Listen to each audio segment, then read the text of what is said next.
I'm Pop. I love movies. I laugh. I cry. I enjoy every bit of a film as much as I can to a certain point, but I'm optimistic about finding the awesome things that stand out. Unlike my friend here, I'm Flix, and I love to critique the crap out of movies.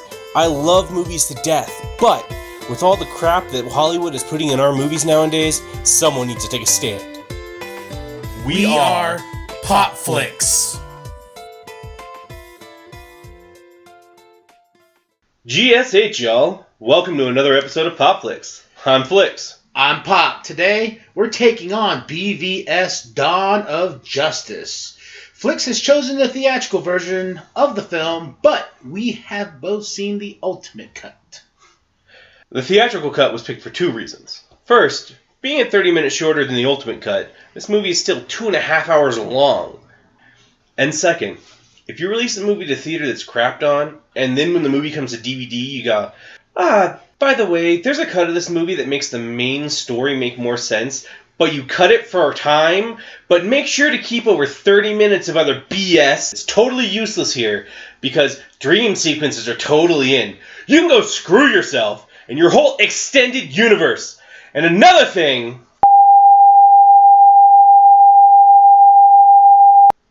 And, calm down. While Flix vents, let's hear a word from our friends at Shudder. Hey, you! Me? Yes, you. Who else would I be talking to, you fat piece of shit? Oh. Do you like horror, suspense, and thriller movies? I'm more like My Little Pony. Then have we got the streaming service for you. Shudder. But I said... With Shudder, you get unlimited, ad-free streaming of great thriller, suspense, and of course, horror for only $4.99 a month or $49.99 a year. Oh, that is cheap. Shut the hell up! That's what I thought. Shudder has the largest and fastest growing human-curated selections of thrilling and dangerous entertainment, and it updates weekly. Let's see what's on. Wait, what?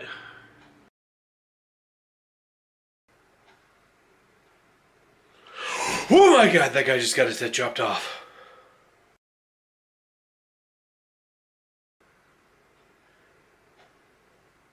He just slit that woman's throat and is ripping out her still beating heart, it looks like. Yep. That was a heart he just pulled out.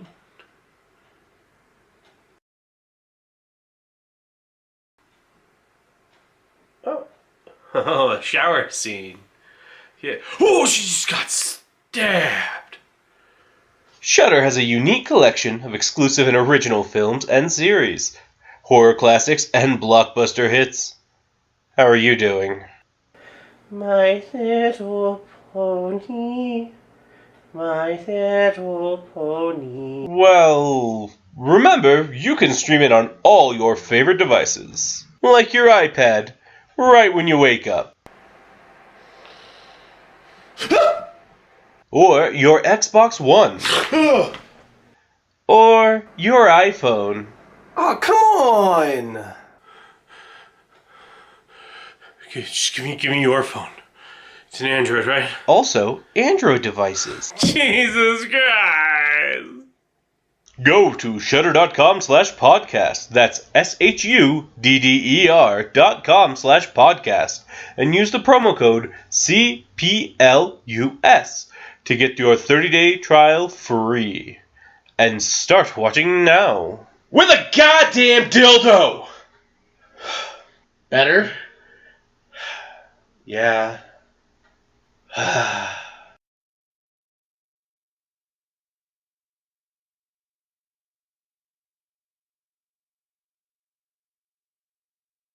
This movie's also rated PG compared to the R one, so...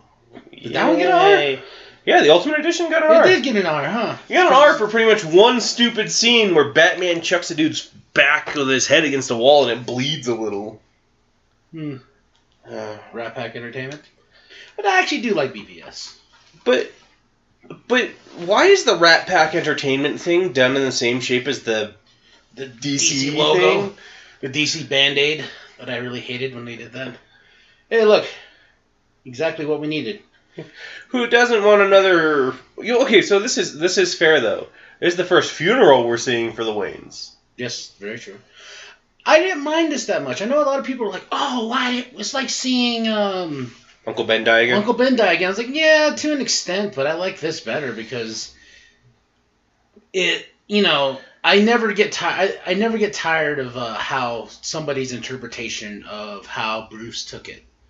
In the interpretation of how it's shot and stuff like that, and I always like little things. I always look for like Zorro. That's definitely what they saw that night. Mm-hmm. And But okay. So my only thought against that though is had it just shown the scene of him running as a child and then falling down the hole and then seeing the bats, I'd have been okay with it because, you're under the assumption that you know what happens to his parents. So I had a funeral.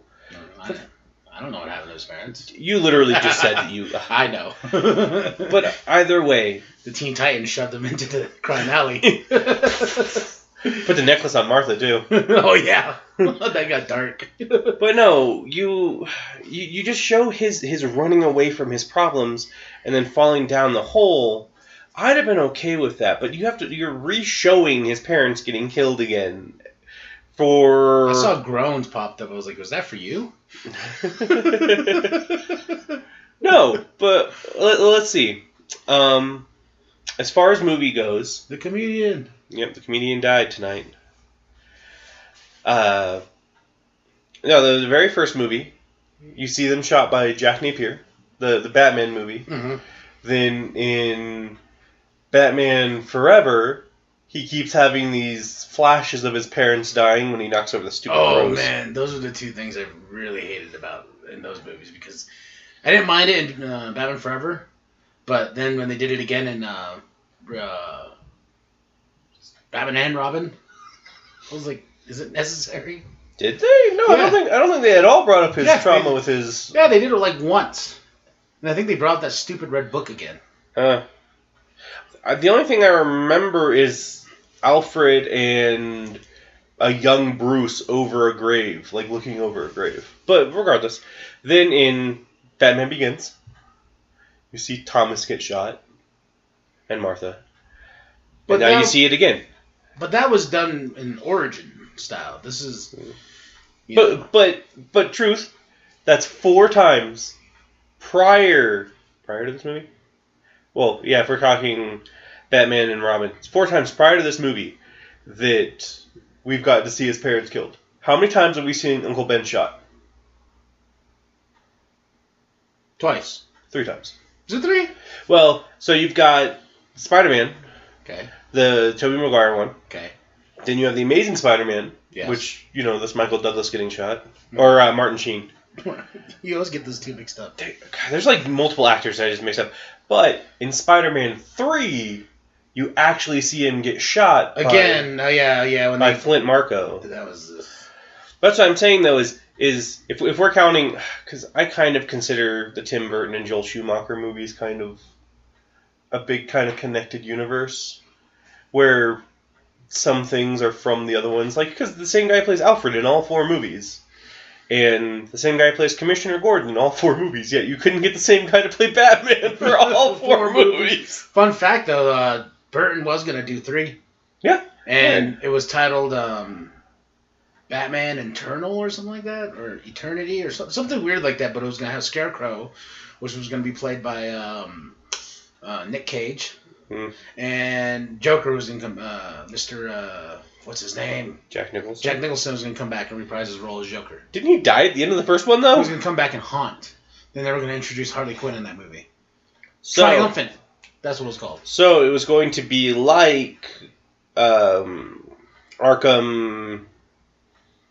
City. And Mankind. No, not Arkham City. Superman. Arkham Knight.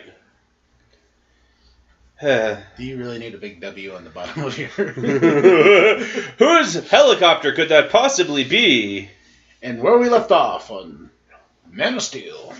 You know what kind of bothers me about this situation? What? He's not in the Batcopter. Yeah, I wish it would have been cooler, like, if he was dressed up as Batman, And that's how we introduce ourselves to this Bat character? Yeah, like him flying through the city trying to get there, but something like he sees Wayne Tower going down and tries to save it, loses the people in it, and like he still saves, Legless Jim or whatever his name is later on. Like he still saves him, but loses this guy. Yeah, whoever this guy is. Apparently he was important. Jack. His name's Jack. But I think the dumbest thing is... Oh, boss wants us out. Wait, that giant thing destroying the city behind us is not good enough reason to get out? We had to wait for Bruce Wayne's... You read the policy book. You're right. You're right. He is the boss. Super villains and alien attacks. We need to... And I noticed Batman always has this thing about wrecking other people's cars. Dude, seriously? Like, in The Dark Knight? Yeah, when he's going through and, like, knocking off all those side windows. No, he's just blowing up the cars. Yeah. Remember? He's just blowing them up, and there's these kids, like, sitting in the car playing and shooting stuff. And I was like, what if there's kids in the other cars? I would hate waking up the next day and be like, oh! But then there's a nice check sitting at your thing, like, sorry. It's got, like, a little bat stamp on it. I get carried away in the moment. Better than a bat credit card. Oh, yes. Never leave home without it. Or the stupid, should I make you something, sir? I'll get drive-through. Then they made a drive-through commercial Yeah. with that. I remember that. Oh, look at Ben looking so epic. I don't know. I feel like, truth, as well, if this had been a part of Man of Steel... Like, even if you didn't even say who it was, if you just see Ben Affleck dressed like that, driving a car, running through the city, seeing what happens as it's going on, like... Well, that's the bad thing. And the fact that there was no end-credit scene.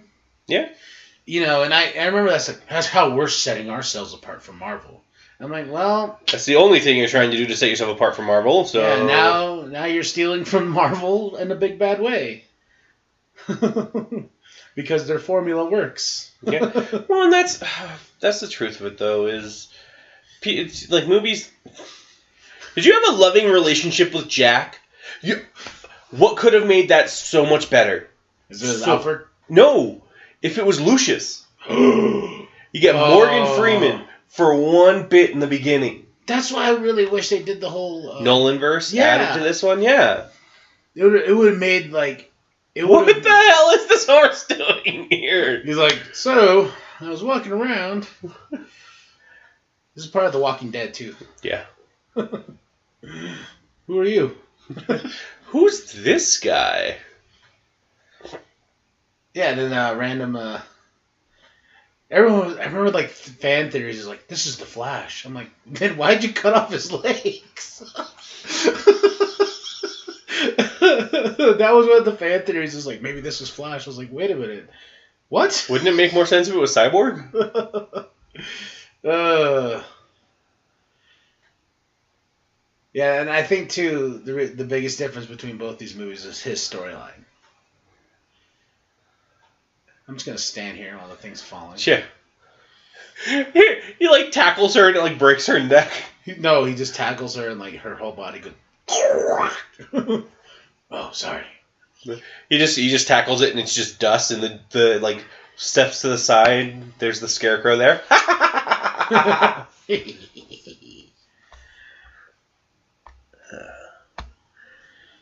Yeah, she's like, my mommy up there. You know what would have been really up there no more. You know what would have been really cool if that was the next Robin.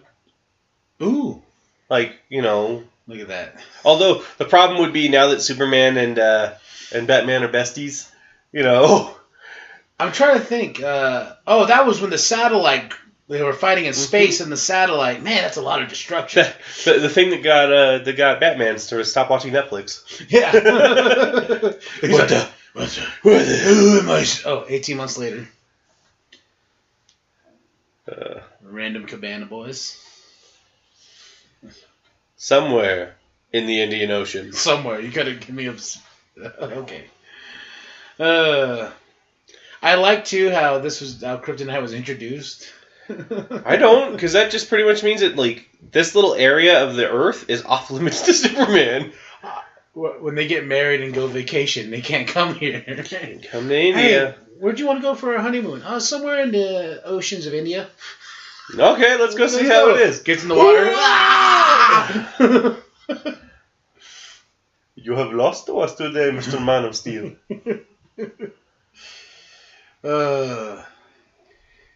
The premise too that of the kryptonite and how in the theatrical version it's just so when we lose the actual story and it's like cut.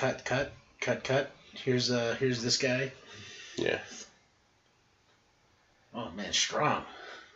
But that also does make me think, like, is there more kryptonite still?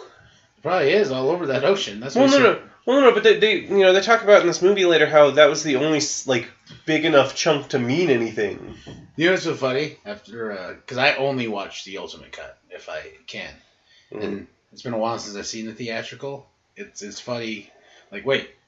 Oh, yeah, we jumped to this, huh? Yeah. Well, in the movie, you don't even know who Jimmy Olsen is. Yeah, they completely cut out the fact that, oh my gosh, that's Jimmy Olsen. Although the fact that they made Jimmy Olsen into a CIA operative is a little odd. Like, my then those random dudes on the horses. Yeah. My thoughts on it though are that maybe Jimmy Olsen is just a what's the right word? Just a code name. Like, where there's operatives that work for the government, and they're, I'm giving you that look of, like, that's really stupid. It is, but at the same time, like, that means we could still have another Jimmy Olsen.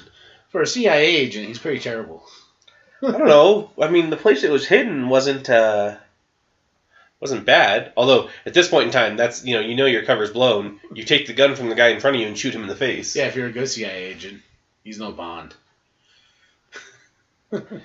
See, the best place you put it is in your butt.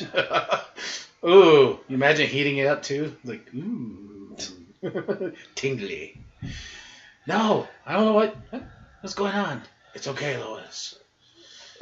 Who are you? Like, it was a photographer too, so when you first see it, you're just like, is that Jimmy? And then he gets killed. You're like, that's can't be Jimmy. Yeah. Then the ultimate cut, he's like, hey, I'm Jimmy Olsen. You're like, what the hell? Do you guys understand? He does play a big part in Superman's role. Yeah, like he and Superman, he and Clark Kent are like best buddies. Mm-hmm. Although I guess Batman takes that role. Clark, how did you get Bruce Wayne to be your photographer? Oh man, it's so weird. Like how fast this movie's going. And this is like... Are you complaining? I'm not complaining. I know it can't go fast enough for you. But it's just weird when you go back and you, as a filmmaker, you just look at these type of things and you imagine with the ultimate cut of how there's some things that are just fleshed out. Mm-hmm. But this one is like, cut. All right, cut. Well, see, and you see fire behind them, but you don't know what that's from. You don't understand that they burnt the bodies to make it look like they got laser visioned. Yeah, and if you watch the ultimate cut, they show you what they're doing. Yeah. Although although that book getting... I didn't even show the drone part. I completely forgot about that. Yeah. See, it's weird, huh? Yeah, it's just flying by. I'm actually, enjoying the fact that it's flying by. I'm not enjoying the movie, but I'm enjoying the fact it's flying by. Ooh. I gotta give it up to Hans Zimmer, too, and Junkie XL for this soundtrack. I love the soundtrack so much. I used to cruise around all the time. It was like... And... He's so many levels of dead. I was like, is that necessary? You could have just... see, in her role in this movie, too. And this is the only time she's in it. Yeah. He's bad. So many dead. He came down. And if you guys seen the ultimate cut, this storyline she's talking about right now, about why Superman came down and burned the village, is because it is not explained whatsoever in this cut. No, well, and that's what makes... This is what pisses me off about it, though, is when you make a theatrical cut of a movie, and then you make an extended, or ultimate in this case, cut, you need to make sure the story still makes sense. There are 30 minutes worth of content they could have cut out from this movie that would not have made it, from the ultimate cut, that would have not have made it make less sense. It would have just been some less fighting. And then if you want the ultimate cut, you get more fighting. Like, that's That's what an extended or ultimate cut should be, not taking away from the story or like adding dramatically to the story unless you add like a side story. You remember when they came out and I remember texting you like, they're doing an ultimate cut. You're like, that'd be interesting. I was like, it's a 3-hour movie now. You're like, what? Then we watched it. We're like, whoa, this was so much better than the theatrical cut. No, but what is the movie?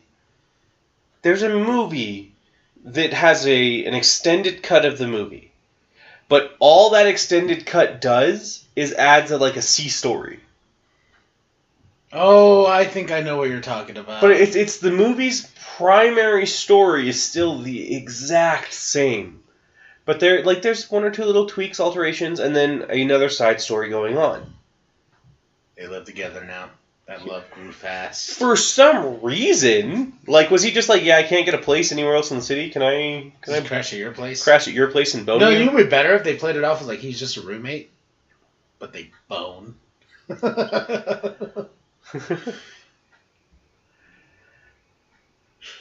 Yeah, I'm just looking at him like, you're not Clark Kent. Like, I can see you right behind your glasses. Yeah. Well, okay, so also here's a big thing about this Superman that really pisses me off is he doesn't care about what other people say. Like, not that he should be like, oh my god, they're hurting my feelings, but if there's inaccuracies, he literally works for the paper. And Lois knows who he is. Well, the fact that he went after Batman, like, oh, that's wrong. That's blah, blah. I'm like, you just leveled a city, and you just seem like you just don't care. It's not even just that. It's that you leveled a city, you don't seem to care. You're being blamed for all these things. You don't seem to care. But Batman, somebody else is doing it. Then you care. Then you care. Like, that's hypocrisy in the highest standards. It's like Batman is actually cleaning up his city, while you just leveled yours, and you don't even care. No. But that's something that's so un-Superman-y, is he should be he has the best outlet in the world of he is dating Lois Lane, or boning her at least, and living in the same place, where he could just be like, hey, let's just get this story straight, release it to the world. God, I don't care about the romance, I gotta be honest. I just wanted to see Nick and Amy Adams, but I guess I'm not. See when the other one was rated R, when the other cut was rated R, my thoughts were kind of like, maybe. Nope. Oh yeah. Oh, we can't see their football game they were watching? Aww. I do like the way they introduced Batman. You got to give it up to They introduced Batman in the right way, like Batman. Yeah. But it's one of those. It like when I remember seeing this in the theater, I was like, this is cool. Then when they're about to go downstairs and, and just the premise of how dark and gritty this feels like Batman. Mm-hmm. This doesn't feel like a Superman movie. No. Well, and that's the problem, though, is that even the Superman in this movie doesn't feel like a Superman movie. But like a devil, and that's what I love about this version of Batman is like, even the people who are being saved are still afraid. Like this, they're like, no. We will stay in our cage, please. Yeah, he's up there. I don't understand. Oh, there's horrifying things going on. Okay, so that's why you don't want to leave. The fact that this mofo is branding people, I just remember sitting back like, yes, give me new Batman. Give me new gritty Batman. Mm-hmm. Someone who's pissed off, No, and it's the biggest problem it leans. If this had been the Nolanverse, and it was 20 years after, like Batman's been doing this for 20 years, cool. But we're in this universe where evidently Batman's been doing this for 20 years. Yeah. But nobody really cares. And I think that was the problem. Was like when this movie came out, they already established it's like, no, Batman's been in the game for 20 years. Where I'm like, well, you have to play it with all the movies. You have to play around that then. Mm-hmm. You automatically like, okay, this guy's been around for this long, and he already has an established rogue gallery that you never see outside of the Joker. Mm-hmm. Like, there's Deadshot too, but that's not really one of his. And that's what they tried to do with Suicide Squad. Remember, they're like, oh, these are all the guys they put away. He put away. Yeah, this part. Just walking in the room, seeing that. Hey. What's up? And just how he moves, too. Just like, it's creepy. Yeah. He almost shoots his friend in the face, too. I saw him. I saw the bat. I also like how he almost got shot in the face. 2, Batman was just there, and he's just like, okay. You're right, kid. It's also a little weird how much Caesar, the guy he just got arrested, kind of looks like Jason Momoa. That'd be awesome if it was him. Hey, Bats, got something to settle. What? He just pulls his shirt down. He's like, dick. He was just like, how did I never notice that before? After this, I just got tattoos all across my chest, so it just blends in. Where'd you get the tattoos at? In Atlantis? How? We don't know about anything here. What's going on? I really did like Jeremy Irons as Alfred. Yeah. He was sarcastic, especially in, I love him in Justice League. At least somebody has a date in this house. it's just, I don't know. My problem with most of the Alfreds is what the comic books have done to them compared to what you get in the movies. Yeah. Where comic book Alfred's like a badass fighter, and now movie Alfreds are all like played by older gentlemen. They're gentlemen. And they obviously seem like they were teaching, proper British etiquette. But they still, are just frailer old men. Yeah. Well, and I like the premise of, like, oh, he has a CIA background, but then it's just kind of like, then why did you become a butler? Yeah. Like, what? That doesn't make sense to me. Like, I like the idea of Michael Caine's Alfred growing and loving Bruce and doing anything to protect him. He can't do much, but he'll do what he can, like when he put Rachel in the car, Or when he clubbed the League of Shadow dude with a golf club. He does what he can, and he tries to be that moral support. Mm-hmm. Then as you go, you get this Alfred's like, I fix all his equipment. No, well, and it's like all of them are witty though. Like that's a requirement to be an Alfred, is to be a witty guy. Because frickin' The date comment in that movie, when Michael Caine knocks out the League of Shadows dude, I hope you don't with the Fire Brigade. I do like this. When he's talking about, you're branding people now? Jeez. Turns good men cruel. Well, he just, like, he has a point, though, where he's just, I don't know if they say it in this one, but he's just like, we've always been criminals, Alfred. Like, that's just what we are. Those eggs look so fake. They look so fake. I like the fact he's cooking without a shirt. What's it gonna do? You could just be like literally be standing with grease there. I know, but that was just a moment for him to have his shirt off so everybody to see. And look, and once again, ladies and gentlemen, if you're watching on the screen right now, they're showing on TV the guy that got branded, and that was another part of the story that was just kind of cut away. Mm-hmm. Oh, here we go. And you like this, Lex? I do. Okay, so everyone out there that is gonna like crap on this. Lex Luthor being played by Jesse Eisenberg makes perfect sense in the time frame that this movie takes place. Because this takes place in 2017, 2016, something like that. Where, the billionaire of the day is eccentric. For the most part. Like, and he played Mark Zuckerberg in The Social Network. And it just, that level of eccentric billionaire fits who he is, who Jesse Eisenberg is as a character, and him being put as Lex shifts the modern billionaire, which, in the 90s and early 2000s was thought of these, like, giant stoic men, which is why they had them portrayed in such a way of being like, I'm rich, and... Yeah, and I'm a big bulking man that you can't touch. But still, I want, one of these days, when they do another Superman movie... They're always, Warner Bros. Saying they're not going to do anymore now, but come on.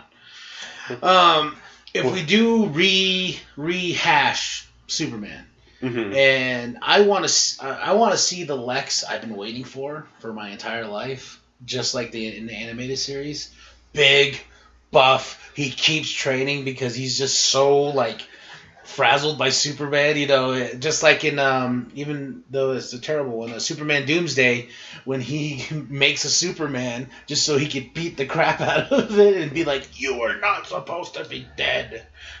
Also, like, just to the scene, Who else in this movie is a prominent character in the comics and especially in the animated series? Mercy. Mm-hmm. Like, she gets Watered down If she gets like in this movie. Like one line, maybe. It depends. I don't know. I think in the Ultimate Cut she might get 3, but we gave you 2 more. we gave you 2 more. No more speaking lines for you. Gosh, like after Deadpool did that, like no more speaking lines for you. No more speaking lines for you. There's some actors that I watch in the movies and I'm just like, did they get told that by the director? Did they say like one word and the director's just like, no. No more speaking lines for you. You couldn't deliver that. Well, I think that's where you would be. You'd be like, no. Shh. You know what? You're going to be quiet this whole scene. Okay, so in 18 months, part of the city is still being rebuilt, but a lot of it looks repaired. But they still took the time to make a statue. Giant Superman statue. I thought everyone hated him. Why did they make a statue? I don't understand what the world's view is on him, because it seems... There's not enough time in between, you know what I mean? They don't even explain what happened in those 18 months. I also want to know how... arm strength this guy has? Well, no. It's how that finger held him up. Yeah. I remember before this movie, I was really getting hyped because they released this one. My brother collects those Pop figures, and it said "False God" on it. I was like, "Oh, that's so cool!" And the marketing was like, "We're gritty and raw, and look at the poster. It looks like it's torn, and this and that, because we're different. It's a different type of superhero movie, you know." Mm-hmm. And, hey, look, it's this football game from earlier. oh yeah, the one where Gotham lost. Gotham got its ass kicked. It's By like Metropolis? 58. It's like 58 to 10.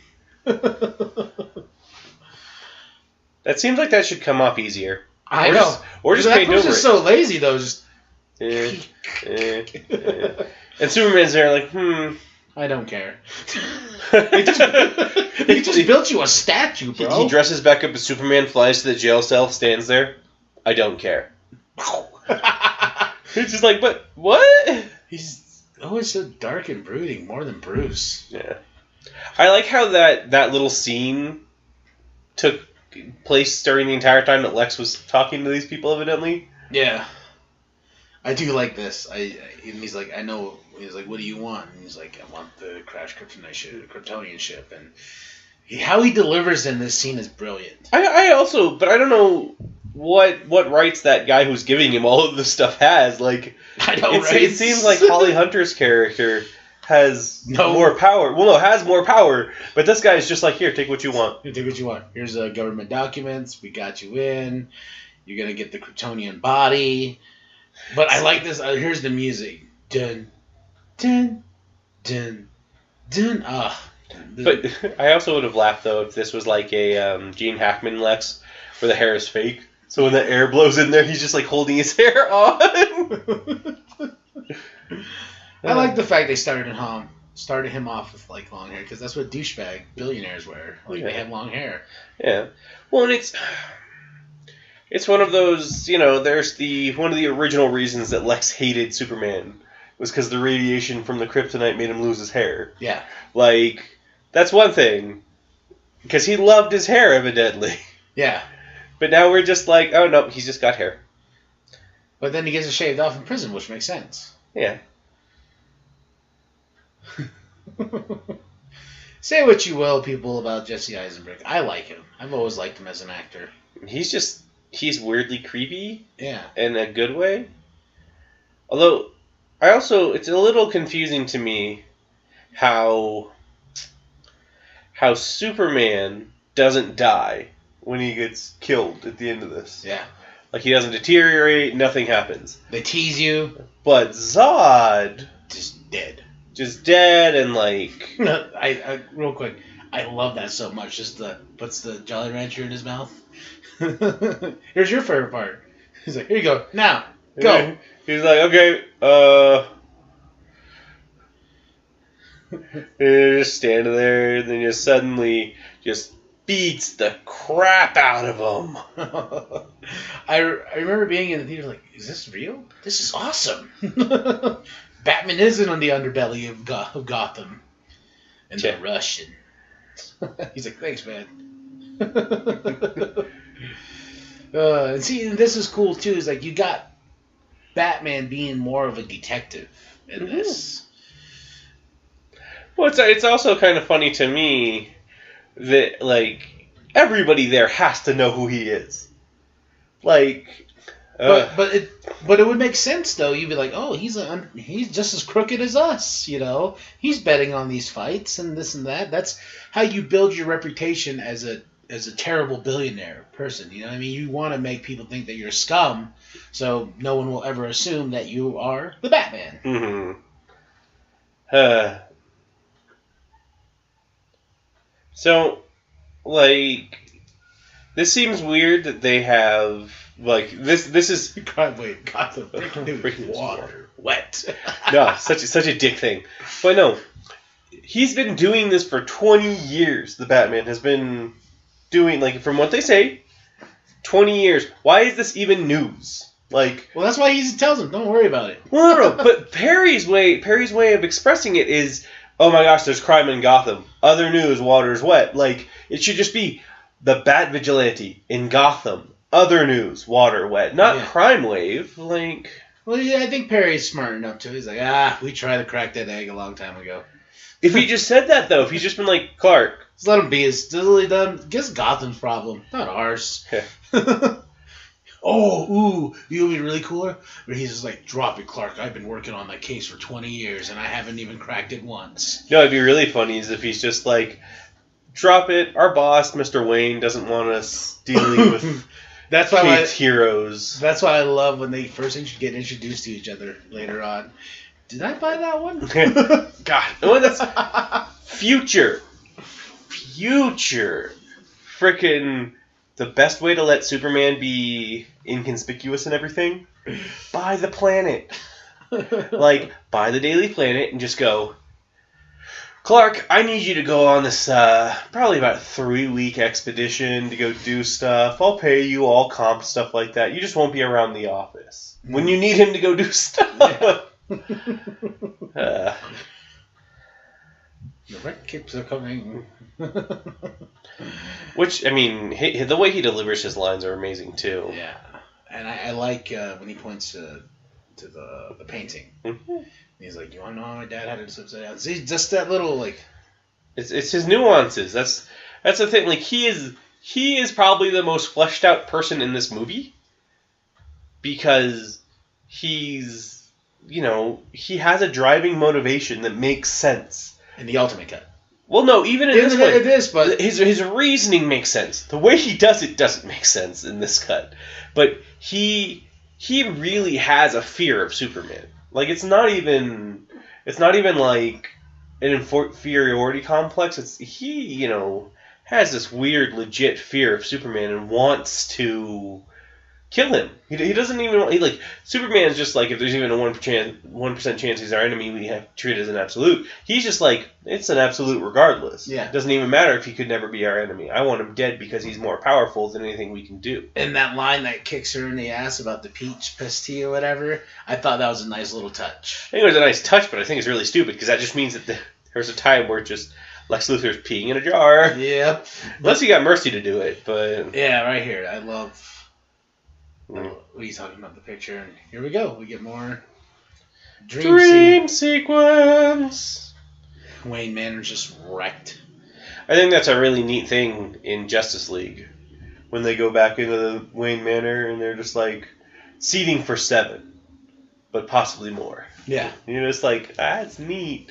Too bad you screwed up this movie so royally. And you're not going to have that happen. Nope. Oh, why is he bringing those dead plants to his parents? Also, even in a dream sequence. He goes, they're dead. I don't think they'll care if I brought dead flowers. These flowers make me think of you, because they're dead. What was that one commercial we saw where he's like, yeah, I got you these flowers. Those look half dead. Yeah, they're like you. It was like his sister or something. Something like that. was like, ding. So also, with what's about to happen, why is there a random jump scare in a Batman v Superman movie like this? Yeah, I bought all the figures before this movie came out. I bought everything. And one of the figures was that giant bat. It was called Nightmare Bat. And I was like, is this supposed to be Man Bat? Like, are we getting Man Bat in this movie? And then when I saw this, I was like, oh, that was it? I spent $20 on that figure for this? That was so stupid, though. Now, I will say this about Bruce, though. If you had to move out of Wayne Manor, that is a hell of a place to go. Oh, man. And I like how... wait. Oh, they cut that out completely. Where, Alfred shows back up. Yeah. Oh, man, it's so weird. And I hear Ferris. Yeah. Well, that's what I was saying, though. In the first movie, it's listed as her being Ferris. I thought it was Captain Ferris at the time, and evidently now it's Major Ferris. Yeah. Ferris Airlines and stuff like that. And I think they spelled Ferris wrong. I don't know. I think it's with an E. Man, this movie's flying. It is. Like, well, it's just one of those, like... I usually turn on the Ultimate Cut, and if the Ultimate Cut was on right now, we'd probably still be a little further back before this. We'd still be in the house where Batman first gets introduced. Maybe still in the desert, who knows? Yeah. Oh, there it is. Never mind. That was oddly cut. You won't inherit an empty wine cellar. All you do is drink. And their chemistry was great, too. I know, no, and that's the thing, is that Ben Affleck and Jeremy Irons had a better romance than Amy Adams and Henry Cavill. Yeah, that's true. But that sort of should be the case. Like, well, plus Christian Bale and Michael Caine had this, like, real loving relationship back and forth. When he's, like, crying at saying, like, I failed you, you feel it. You know what I mean? Like, if Batman died in this for some reason, and he was... Although, you do get kind of a dick sense from Bruce Wayne in the next scene where Michael Caine is just at that French cafe, and then they're just there, and you're like, so you made him cry for no reason? Like... Hey, it had to happen. Ugh. Oh, look at that. Oh, that suit looks so good.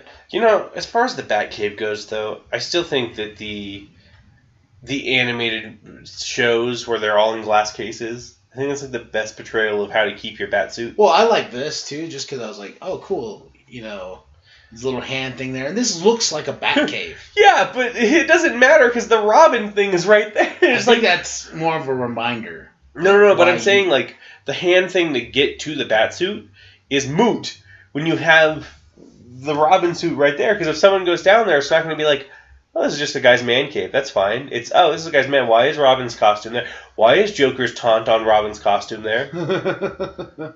And, you know, I really thought they were going to play on that, you know, especially when they're like Joker. The reason why his teeth are all silver is because Batman beat the hell out of him after he killed Robin in this. And I was like, oh, let's do it. And that never happens. It's never going to happen. Yeah. Ben Affleck's not coming back. And I feel like he deserves a better outing. He got an amazing introduction into this universe. Yeah. Then... Well, he was probably the best superhero in this movie. Yeah, right? And he doesn't even have any powers. Like, he has the powers of CrossFit, I guess. Oh, the montage? Yeah, that montage.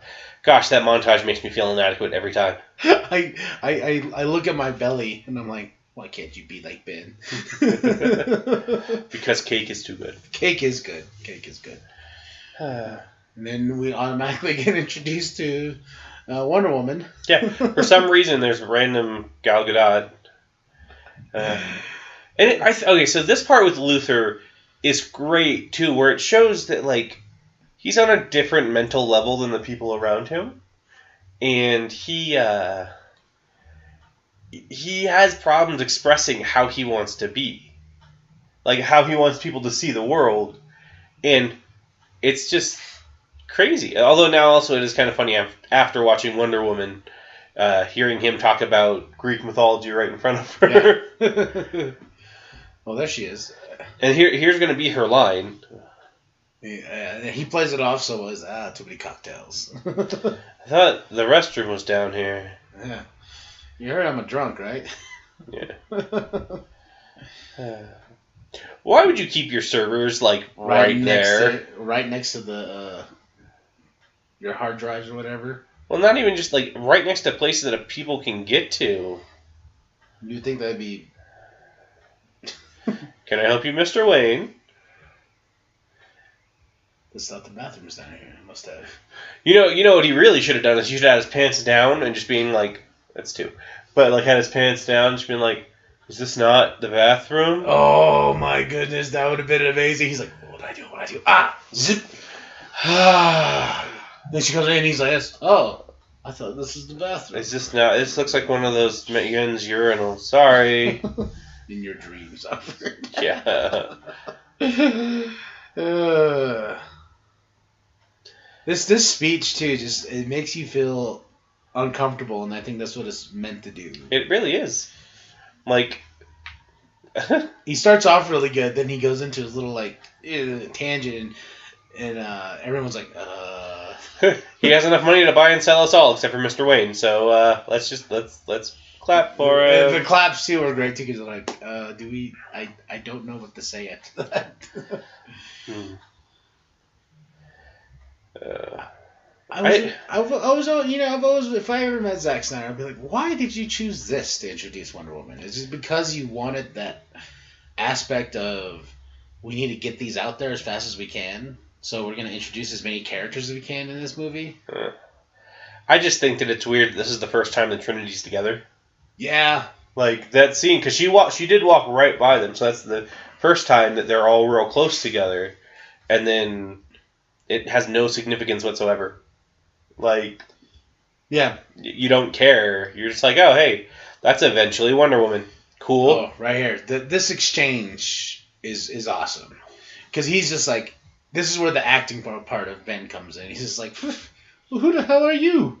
Well, it's one of those, I'm fairly certain this isn't, like, as far as Bruce Wayne goes, this isn't acting. This is him legitimately being like, who the hell do you think you are from Metropolis, from the planet, to say Batman's a vigilante, but Superman's not? Maybe it's the Gotham City in me. Yeah. We just have a bad history with freaks dressed as clowns. I'm like, yes! Give me more of that. And then randomly Lex is like, hey, I got them to talk to each other. Woo!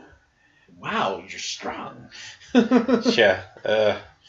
Yeah, and that's what I remember when we watched the Ultimate Cut with that added story. You're like, oh, Lex is brilliant. It takes it to a whole new level of his plan in general. Like, I'm going to let these two meet, then I'm going to make sure that these two fight, and I get to go do my shenanigans on this side.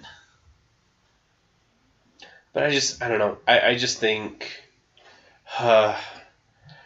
Lex knowing who Batman and Superman are is... I think the Superman's a given. Well, no, that's not that hard. It's like Spider-Man.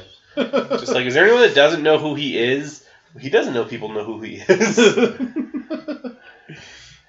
But, no, Oh, now you care about people. Yeah.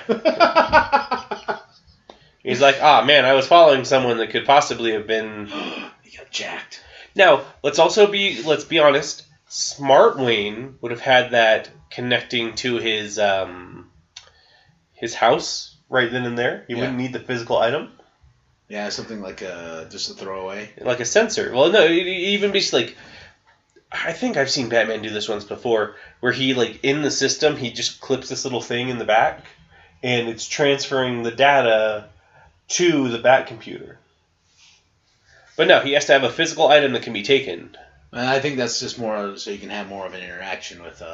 But why, if it's a useless interaction? Yeah. Because then later they end up meeting, but... I've always wished that she took his car. I don't know, that got done in The Dark Knight Returns, so... Oh, yeah, that was good. There's Superman.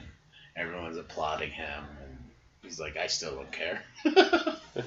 Hey, you guys are all dressed up for Dias de los Muertos. I mean, I could give you some dead bodies. She breaks her neck.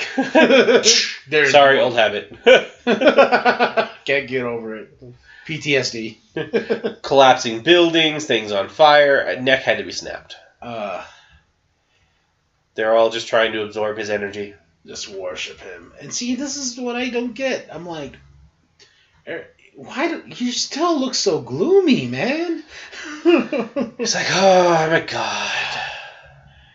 And adding these weird little stints and then like this little montage of like, oh, he is doing good around the world. Oh, okay. Sort of. Is what he's doing right now good? I don't know, pulling that big ship through the ice. He's like, guys, no, we're heading the other way. What are you doing? You're going where I tell you to go. Why would Superman be talking like Batman? I don't know. You're going where I want you to go. There we go. Oh, because I'm Mighty Mouse. I just, honestly, I don't know how this would ever happen.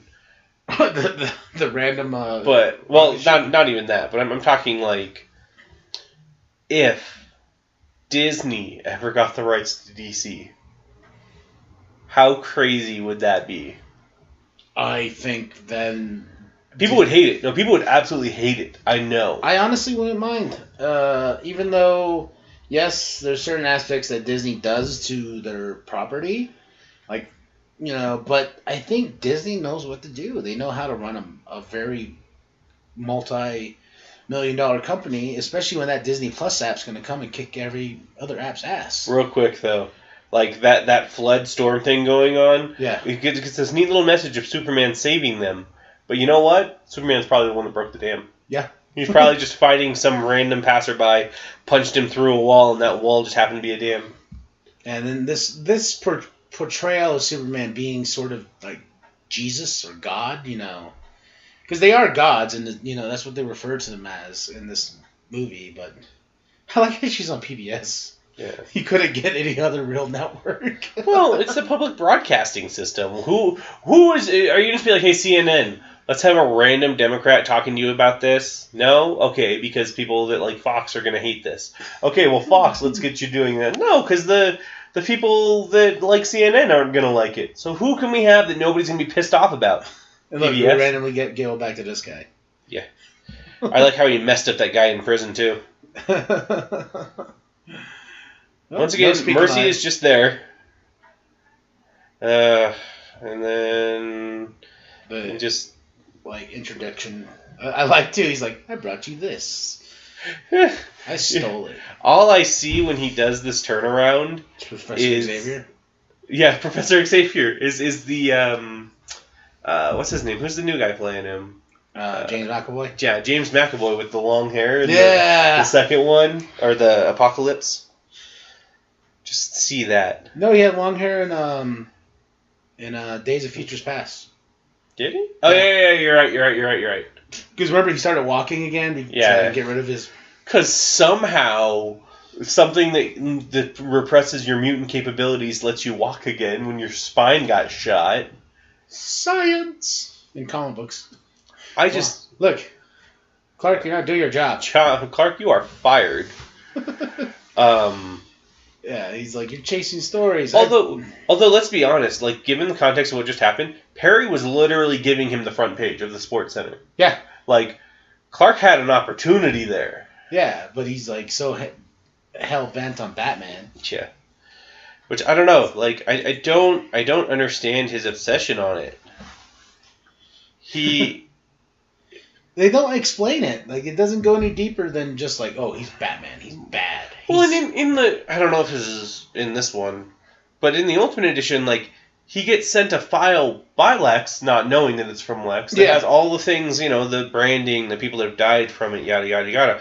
Plus, the guy who gets branded dies in prison, which we don't see in this. In the Awesome one, too, you actually see... In the Ultimate one, too, you see you see Clark go do some investigating, and he goes and meets that one dude that's doing the scratcher. Yeah, and makes it into the bat shape. Yeah. Just ruins his scratcher. I'm like, oh. But he's like, he's mad. I like that scene because the guy's like, he's mad. Meaner than usual, you know, and I'm like, ooh, that's creepy.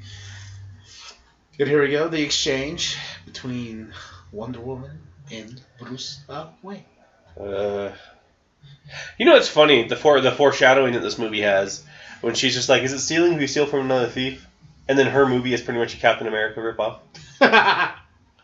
You'll never let that go. I won't. It's because it's the one good DCEU movie. Then when we go see Aquaman, you're gonna be like, "This was Black Panther, but in water." I mean, given the trailers, would that surprise you? No. The only difference looks like There's only one black guy in the movie too, and it's Black Manta. Yeah. So it's like a reverse one where there's only one white guy in the other movie. WB's like, we're gonna go on the white card aspect. But Jason Momoa ain't white, is he? No, I'm fairly certain he's probably Samoan or something to that effect. I'm gonna look that up while we're having this weird exchange. Well, we're having this stupidity. Come on. I don't know. Gal Gadot is okay. I liked her in the Fast and Furious movies. Well, I remember when she was cast as a Wonder Woman, I was like, whoa, she's skinny. She's like, she don't look like... It's not even that. It's like, she's got a good-looking body, but that's the only thing as far as... I think in this one she looked good in the suit. I think she looked better in Wonder Woman. But it's still, it's... She can look good, but her acting is not. Oh, okay, cool. His father is Native Hawaiian, of Native Hawaiian descent, while his mother is of German, Irish, and Native American ancestry. He is just a nice little mesh pot of everything. I know. Then we get this really kick-ass... I know, right? Oh. Where I'm fairly certain that's the watchtower crashed in the back. And the Omega symbol, you're like, Dark Side's coming. No, he's not. You got Steppenwolf. Oh. Well, and looking into what they were saying about the original thoughts of a Justice League Part 1 and Part 2 was supposed to be that Steppenwolf was the beginning bad guy. Yeah, then Darkseid comes in. And I wanted that. Which, to the purpose of, what's it called? Steppenwolf being so easily bested by Superman, that kind of makes sense. But then when that wasn't going to happen, and they figured out that wasn't going to happen, Steppenwolf should have been a more valiant foe. Yeah. As opposed to just being... We trick you. Yeah. I love this look, though, for Batman. Like, I love the idea in this universe that they gave him, like, different aspects and different looks, because I was like, yeah, he would be rocking a trench coat. Yeah. In the desert sands. But then, just killing everybody. With the Superman logo on there. I'm like, did Superman just, like, take over the government? It was just like, hey, you all have my symbol now. What does that symbol mean? It means hope. But we're killing everybody. We're basically expressing no hope. I wonder if in this fight, Superman's like, if Batman shows up, you cannot kill him. You are not allowed to kill him. Because he knows they can't. Yeah. So he just, wrecks them, where a lot of them have, a good chance to see things. Oh, then you your parademons! Yes! Which are not the parademons we get in the next movie. No, not at all. That's why this scene is probably the best scene in this movie, and it goes nowhere past it. Yeah. No, it's a really kick-ass action scene, too. But the parademons, Nightmare. They very slightly look like the ones that they're supposed to be, but they don't. The parademons and the other ones look more like just bugs, just normal bugs. Yeah. Man, this is such a good scene. And it's just then you get that weird little thing at the end. The super tickles? No, not the super tickles. The Flash thing. I don't know. I think a cooler thing to this scene, would have been him in all black. Yeah. Superman in all black. 2, instead of the Superman symbol, if it had been the Omega symbol all across his chest, that would have been badass. Or he took Zod's symbol, just to be I finally figured out his work. That was cool. I like this little exchange with the mask off, and then he's like, I'm going to rip your heart out. Now, I think what he does is presses his chest in. I feel was imagining him just ripping his heart out. and you took her from me. And I'm like, what does that mean? Then, Yeah, see, like, he puts his hand right over him, and then you just see him just, like, move forward. So all I think is he's just crushing his chest. I think he's like, see, there. Bruce, listen to me. This isn't gonna happen. It doesn't matter. This is a pointless scene with how the DCEU went. She was the key, but we lost the lock. Do you know if I'm gonna get this movie or not? See, this is also a really weird thing for Flash, because when he travels back in time, doesn't he normally, like, physically stay there until he travels the other way? Find us, Bruce. You have to find us. Okay. Then you're gonna realize that Flash is a bumbling idiot. Yeah. I'm beyond surprised he has the capability to run straight enough to travel through time, much less, not just fall on his face the moment he gets there. I know, and you see he had a little bit of like a mustache. Oh no, he does get the thing. Gosh, having watched the Ultimate Edition, this movie... I think it comes sooner, though. But having watched the Ultimate Edition, this movie, like, it's so disjointed to me. Like, why didn't you see it on the news? Actually, wasn't that literally the Daily Planet? Like, yeah. The white Portuguese. Judge, jury, and executioner. Like, is that one guy? Yeah. And it's I think that they also said that there was one other person that was killed by it before this. Where you're like, on a sample size of 2, it's not adequate to make decisions. Also, his cursor being that little hexagon, it just seems stupid. Although I wish it was a bat. With a tiny little bat symbol. I wish everything was labeled. Like in Yeah. the 66 Batman. Yeah. That'd be awesome. But man, this too is like we get a little peek now of the Batmobile. No, in the Bat Cave, but this is really all we get in this movie. Like the Bat computer behind him, all the... And I really enjoyed like these sets. I was like, and I'm like, oh, we never get that again. And then we just, like, not even in Justice League. They go to that weird shelter thingy. Well, no, and it's even like the Flash running around the Bat Cave. It's like 3 seconds and you don't get to see like anything. Yeah, and Flash's like, oh, look, it's a Bat Cave. I'm like, ha ha ha. Shut your mouth. We're going to go to war. That son of a bitch brought the war to us 2 years ago. He's mad. Yeah. And he's got a point. Yeah. But how many people have died in Gotham in the 20 years that Batman's been there? None. Yeah, no, a lot of people have died in that time. Nobody. Because you didn't see the 20 years. Although, I will say, how old is Jared Leto? Oh my goodness, I think, let's see, I think he's probably, let's see, let me look that up. I think he's in his 40s. So he would have been like in his early 20s if we're going 20 years back to Bruce Wayne. Yeah. So he wouldn't really be that established of a criminal. A gangster criminal? Yeah, pretty much. Oh, it's Jared Leto. Oh yeah, and then he really actually does go back to Kansas. Oh, he's 46. 46. So yeah, 26-year-old Joker being the crazy. Yeah, it kind of makes sense. I was thinking about Jared Leto as far as like, does he fit in the time frame as the Batman's villain for 20 years? Oh, fun fact, Ben is the same age. Nice. That's probably why they did it then. Yeah. Yeah, that's crazy. Let's see. Jared Leto was born December 26, 1971. You said December 26th? Uh-huh. Huh. And Ben was born in August 15th, 1972. So it's really funny seeing all of this stuff go on just to move that one rock of kryptonite, where I gotta be honest, were I Lex, the way I would do it would be just like having all of this still set up, but not have it in there. Yeah. Like in LexCorp is written on the box. But like just have all of this set up as sort of a red herring, and have just one person silently carrying it into the city in just a small briefcase. Maybe a purse.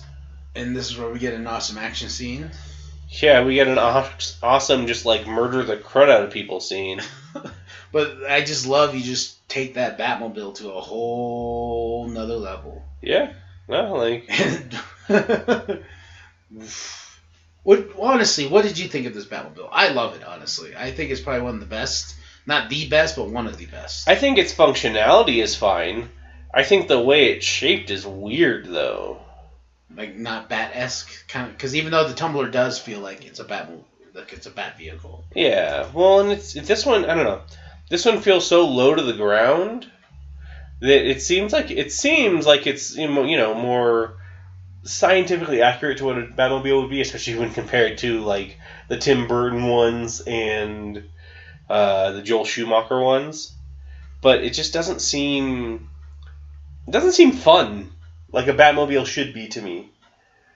But it just seemed like the Tumbler was the same way, where both of them just feel like tanks. that's why I liked him. I like this one more because it was more sleek than the Tumbler. Mm-hmm. Because he just has these big old machine guns on the front of it, just like yeah.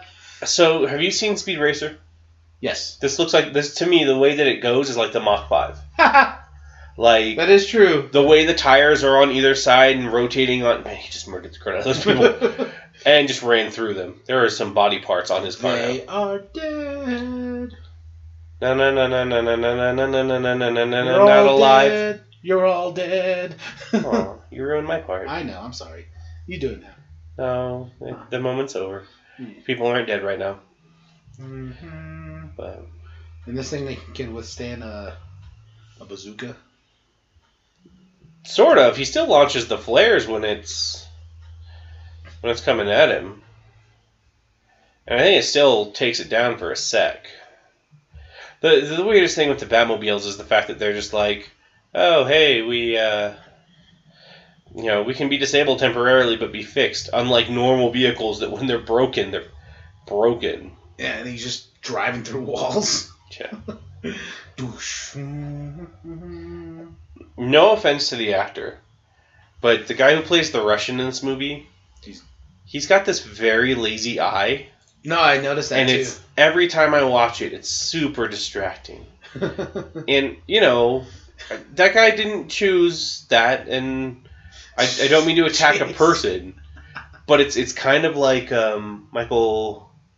What's the guy who plays Zod? Oh, Michael Shannon? Michael Shannon, where he has a slight laziness to one of his eyes. I think it's like that in Black Panther. Yeah. His dad? Forrest Whitaker. Yeah. Or, no, it's not his dad. It's his papa. No, it's not his dad. Yeah, it was T'Challa's dad. No, it's not. When they're in the afterworld, remember? Then his. Oh, that one too. I thought you were talking about his in the real world. Oh no. Because Forrest Whitaker's character in the real world has that, which is when he plays Saw Gerrera in Rogue One. It's the same thing. Oof. But I can drive through everything, but I can't drive through him. And this interaction is like, okay, well, yeah. By the way, the slow mo. Why the slow mo? Sir, are you in need of roadside assistance? Oh, you're that Clark guy. Oh, Clark? What? Also, is there lead lining to Batman's mask right now? Or is that even a weakness of the Superman, not being able to see through lead? We talked about that? No, I don't think it's ever been put upon. So, he could literally, look at Bruce's mask. See, and I always feel like this was such a waste of an interaction. And then he's like, do you bleed? You will. And I think it's the first time we actually hear Batman talk as Batman. See, we had the scene in the house that nothing happened. I love that. This is only the second time we've had Batman so far. Yeah, but I remember that was the one crucial point for me in the movie. Yeah. I was like, how's he gonna sound? How's he gonna sound? He's gonna sound voice modulated. I like that. I mean, it makes sense. It's just one of those the person that overdoes it's Green Arrow and Arrow. No, The person that overdoes it is Hal Jordan in Green Lantern. Oh, yeah. Are you okay, ma'am? Are you okay, ma'am? Hal? I've seen you naked. Just because you cover your face. Cheekbones. Just because you cover your cheekbones doesn't mean I'm not going to recognize you. We'll do that one someday. One day. No, but the only, I don't know, the Batman who does a voice change between Bruce and Batman that I like the most is definitely Kevin Conroy. Oh, yeah. Like, there's a difference, and it's animated, but you're like, it's a difference you can tell, Yeah. the Bruce and Batman. Yeah, no, there's a point, I think it's even in the first episode, he's in the Batcave, and he's talking to Alfred like this, and then he flips and goes, oh, hey, Barb, how's it going? And you're just like, see, there's a difference. Although, I still don't understand why Batman, when he's wearing the cowl, why he speaks like Batman, even when there's other people that know who Bruce Wayne is, just right with him. Like, that's my big problem in Justice League, which we'll get to. But Yeah, but I'm realizing something. We're only like an hour in, and it still feels like forever, even though we're watching the shorter version. Like, where I was like, oh, this is going pretty quick. Well, now he's back in Kansas. Yeah. With his parent, who for the second movie in a row just gives him the worst advice. Right? She's just like, why do you care? Yeah. Well, that's the entire, like, when we were talking about earlier how Superman just doesn't care. It's because of his mom. You know? Yeah, she's like, or be none of it. It's like, here's your choice. Do everything or don't do anything. And it's just like, no, there's a middle ground. You know, that's why it makes me sad that it was wasted upon, like... Well, and the first movie, it was Jonathan Kent that was giving all the crappy information, or all the crappy... yeah, he's just like... You should have let those kids die. But, what? Wait, Papa, what? You understand what makes Superman is you guys. Yeah. Because of your morals and your values, and you guys are just telling him, nope, don't care. Don't be a hero, son. Don't be a hero. Remember how Hal got that hero cake? Mm. Yeah. Horses will die when you try to be a hero. Just, wait, what? Wait, that's in this one, huh? What, the hero cake thing? Yeah. Doesn't he go to the mountains? Yeah, so he goes to the mountain and talks to his dad about his hero cake. Random mountain? Yeah. Why do we have to see all this again? Because they want to save on filming, because they didn't spend enough money on it as is. That scene was really expensive, so we're going to show it twice in the movie. Yeah. I just don't get why they wouldn't be like, yeah, we need a, big Senate hearing. Bomb sniffing dogs. Problem over. Problem over. Well, they're like, oh, we can't have scented dogs doing that or crap like that, but we'll have somebody that can kill everybody in this room. Yeah. With the snap of his fingers. Maybe that's the purpose, is they're like, well, we'll metal detect Superman. That's really all we could do. We can't really do much more. You know, it'd be funny if he went through the thing and the thing went off and someone made a really bad joke like, and that's why he's called the Man of Steel. I'll be like, lame. This is also the point where, in the Ultimate Edition, she finds out that he was, the entire plot of Lex. Yeah. And she's just like, oh, I'm going to get him good. I like to. He's like, why has no one shown me these? This has been going on for 18 months? Yeah. You're fired. You're fired. A couple other people fired. Okay, so when he was in the Mexican city or the Latin American city, he was being praised. And now he's there. He's being protested. And he's being protested real heavily. And you're just like, I get that it takes all kinds. The world's filled with a bunch of different people. A lot of people wouldn't be happy about him. But it just seems like he, what's the right word? He would be more aware? Mm-hmm. I don't know. Well, that's why in these movies, it doesn't make any sense. And then you go into like a Justice League, then the world mourns. Yeah. And you're like, Yeah. what? Also, seriously, if she like with how his hearing seems to work, if she'd literally been like, Clark, just a little whisper of Clark, he'd been like, Sure could hear Alfred talking to Bruce. Yeah. At the party. In the middle of this party with things going on. There's more things we didn't show you earlier, sir, that we've been getting. You only own the company, you know. Yeah. Well, okay, but let's be legitimately honest in their defense. If something like that was going on, HR would probably be the ones taking care of it, and not informing Mr. Wayne about it. Like, it's just some crazy guy, you know, that was formerly working for the country. That's how they view it, not that he is. He says something about you being Batman. Yeah. He said something about you lifted up a steel girder with your bare hand?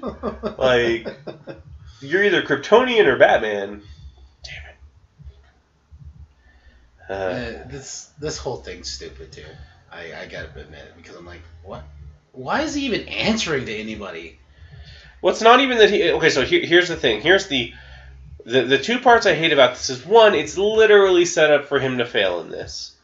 But two, if he had just talked to them earlier, they would have... this wouldn't be an issue. Like, if he had cared, how we're talking about he doesn't care. If he had cared earlier, this would not have been an issue. Yeah. There it is. You know, it'd be the funniest thing, though, if someone just sitting next to her is like, it smells like piss. It smells like piss. Like, before the meeting even started. And then she realizes, like, oh, Lex is not there. Yeah. Well, poop. Yeah. I know how to wrestle a pig. Although, when he's greased and things get lit on fire, things ain't so good. Yeah. So, truth, Mercy had 2 lines. Yeah. You know what it is. Why do you have to read it? Yeah, like, this is the part where you turn around and try to run out of that room, because you know what the situation is. Yeah, but her horrifiedness of like, and Lex is like, gotcha. Why would he get a front seat in this, by the way? He's not a part of the committee. He's not a part of anything. He just wanted to reserve it for everyone. Yeah. So he could be a dick about it. He's like, that's my chair. I want to make sure everyone knows it's my chair, too. Yeah. It's literally like none of the other chairs in the room are like that. It's just his own. Why did she drop the coffee? Because she's watching it on TV. Oh. And she sees it explode. Oh, well. That's weird. Not that she thinks he's hurt. I hope Clark's okay. Well. Just like the camera's like melting into abyss. It just shows him standing there like, damn. And right here. And he flies away. And I'm like... He doesn't just fly away. Actually, I don't know if the Ultimate Edition does it, but he helps a little bit, and then he just takes off. Although, he helps a little bit, and then the moment Lois Lane starts walking up to where he is, he's gone. Yeah. It's like, what? Yeah, see? They don't even show it. They don't even show it? Wow. God, he's a dick. Although, technically, they don't show him... Did they show him flying away? I don't think they showed him flying away either. No, you saw him flying away. You saw him flying away? Yeah. I turned away right when that happened. Oh, man. And, like, I love this scene, too, because he's like... What? I hate this scene. What? Why? Because you had this kick-ass opportunity for a Batman action scene.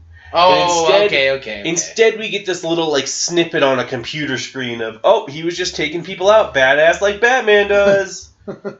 We couldn't afford to do the whole set. They just throw some shell casings on the ground. But I think I like it because the when he goes over there, then he's like, and he sees the batarang, and the way it's stuck into the thing, he's like, there you go. I was here. Well, no, they didn't even show the little bit about it where, yep. See? Oh. They're like, there he is. Why didn't you help anybody? What? Why did you just fly off? It blew up. What was I going to do? Unblow it up? I'm not freaking Christopher Reeves. Where'd you go? I tried to spin the world backwards on this axle. Did you know that it doesn't turn time backwards? What? The Earth is ending! It is the end times! That's how we get to the nightmare scene. Yeah. The Omega symbol was just a random chance of things to happen. I actually just flipped the Earth's axis a little bit. So I'm out. No, everyone just viewed me as a god, so I just kind of became in charge. And doing that killed Lois Lane, and I blame you, Batman. What did I do? You didn't save her. Which, that's the most BS thing about like Superman in these movies, is he seems so reactive, where it's not I didn't do this, other people, or it's not I didn't do this or this person did it, it's other people didn't do this. Yeah, like everyone's picking on me. Yeah. And he's not taking any responsibility. Nope. Yeah, and I think that's the thing that bothers me about this, is like, this Superman has no remorse, no personality. He's just, it's all me, it's all about me, it's always going to be on me. I have no glints of hope. And I'm like, that is not Superman. Yeah. I am very sorry to tell you that. Mm-hmm. This is also so weird. Yeah. And when he gets into the... I really hate it, too, that this was a part of the plot point in JL. Yeah. Makes you wonder that if they could have created a big enough charge, if they could have brought Zod back, too. That would have been awesome. Zod's like... Oh. Well, they sort of do, though, is the point. Like, they bring back him as Doomsday. Mm-hmm. But, like, be the funniest thing if the first thing is like, where are my fingerprints?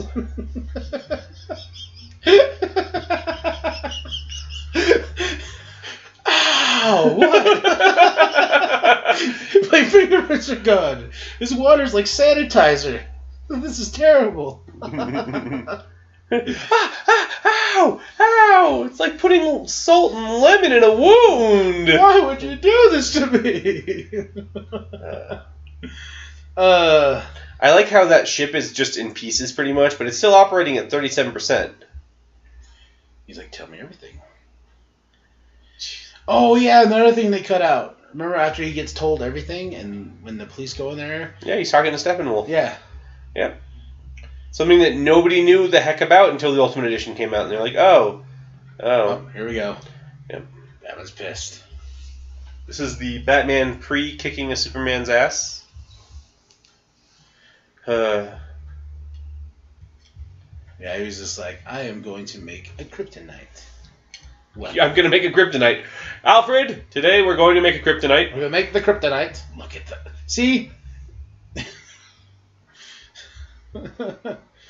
He got jacked, too, for this role. Yeah, just push things, making me feel more fat about myself. Darn you, Ben Affleck. That's why I'm eating a cinnamon roll is watching this. Trying to feel better. Trying to feel better about my inadequacies. That gym, though. Jeez. Speaking of Jim,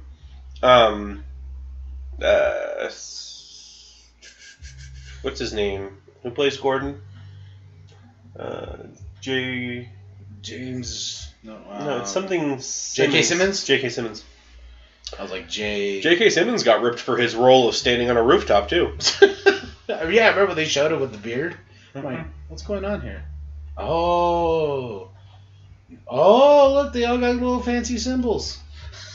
I wonder who's who.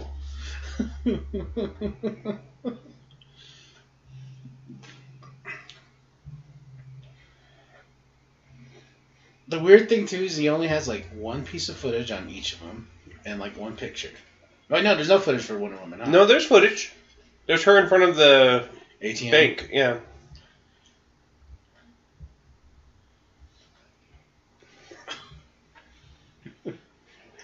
It's like I could maybe see down her shirt.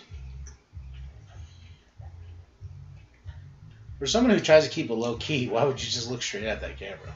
She looks straight at every camera. And she learned from 1912, or whatever this is, 1918. Yeah.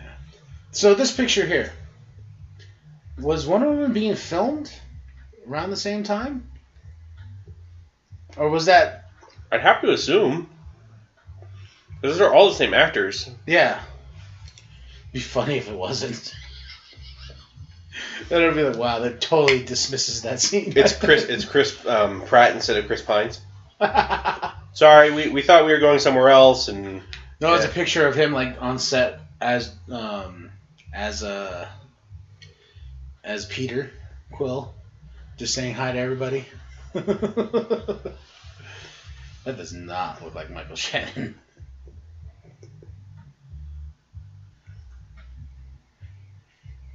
Also, why did Lois get attacked the moment she walked on the ship with those little droid things?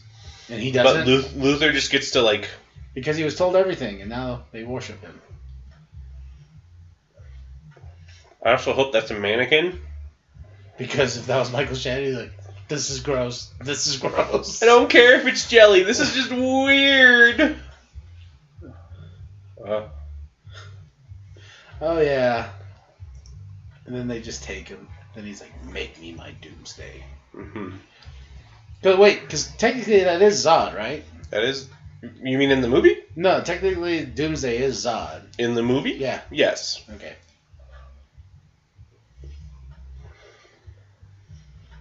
They're reanimating Zod's body with Luther's DNA mixed in. Which does not make any sense. Also, anyone else out there listening, I do apologize.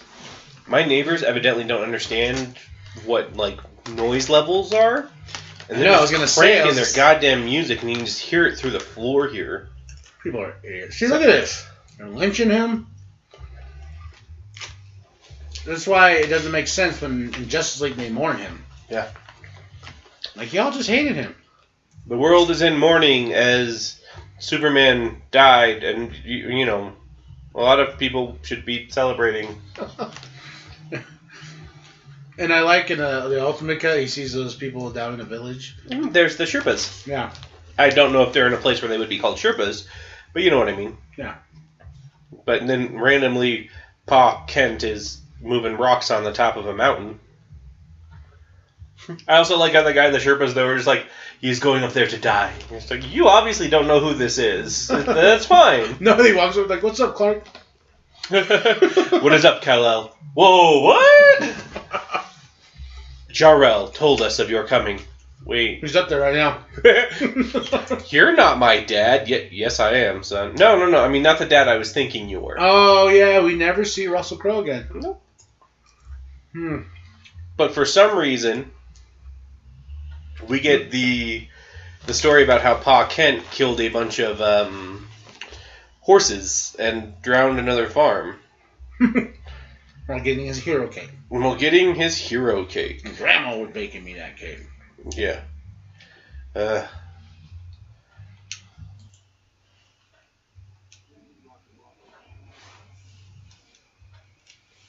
So, like, if you're Clark, are you accepting this as your parents are telling you when you do something good, something bad's going to happen to somebody else? Because that's a terrible lesson to teach. Because pretty much what what I'm getting from Papa Kent here is, hey, you know, if you do things good, bad things are going to happen to other people. But, you know, at the same rate, if he hadn't worked hard to save his farm and stop the rushing water, his farm would have drowned. So going back and watching these, I'm like, this isn't the Kents that I've grown up to know. No.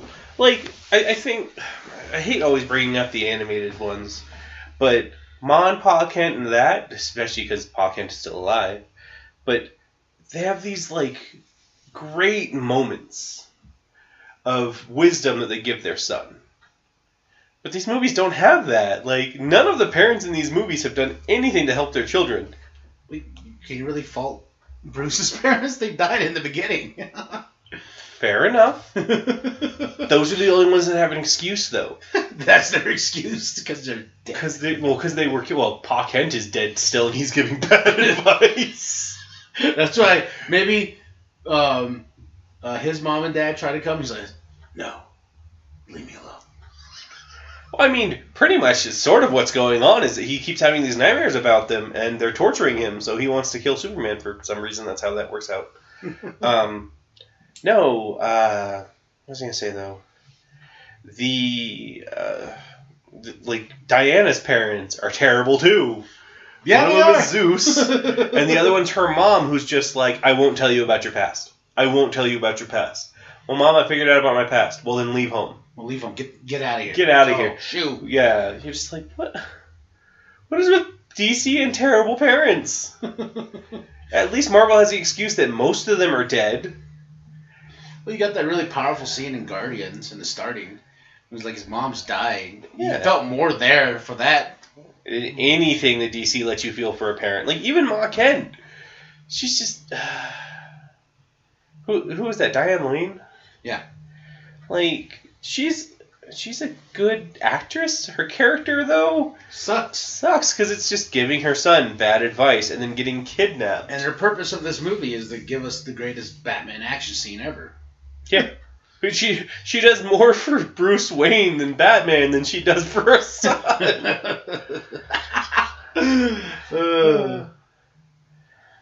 It'd be the funniest thing if when he saves her, he's like, "Can you please say your name, Martha?"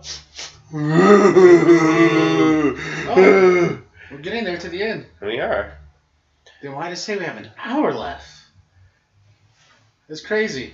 Well, because okay, so here's the reason we still have an hour left is we still have to have the Bruce or not Bruce. We still have to have Lois get captured, then Lois be tossed off a building, then her get saved, and then Superman versus Batman, which then leads into Superman and Batman and Wonder Finally Woman fighting, yeah. versus Doomsday. We still got a major setup we need to do. And that bat suit looks awesome. And then before she even gets there, she has to watch Wonder Woman has to watch the little teaser trailers for Justice League. Oh, yes. Okay, never mind. Okay, that makes much more sense now. But literally, this is when we get told Gotham is right across the pond. Yeah. Well, no, but like the worst thing is that we are reaching the climax of the movie with still an hour and a half left to go in movie. Hey, where would we be with the Ultimate Cut? In an hour and a half? Because that movie's 3 hours. It's right at 3. I think we'd be at the bombing of the Senate? The Senate right now.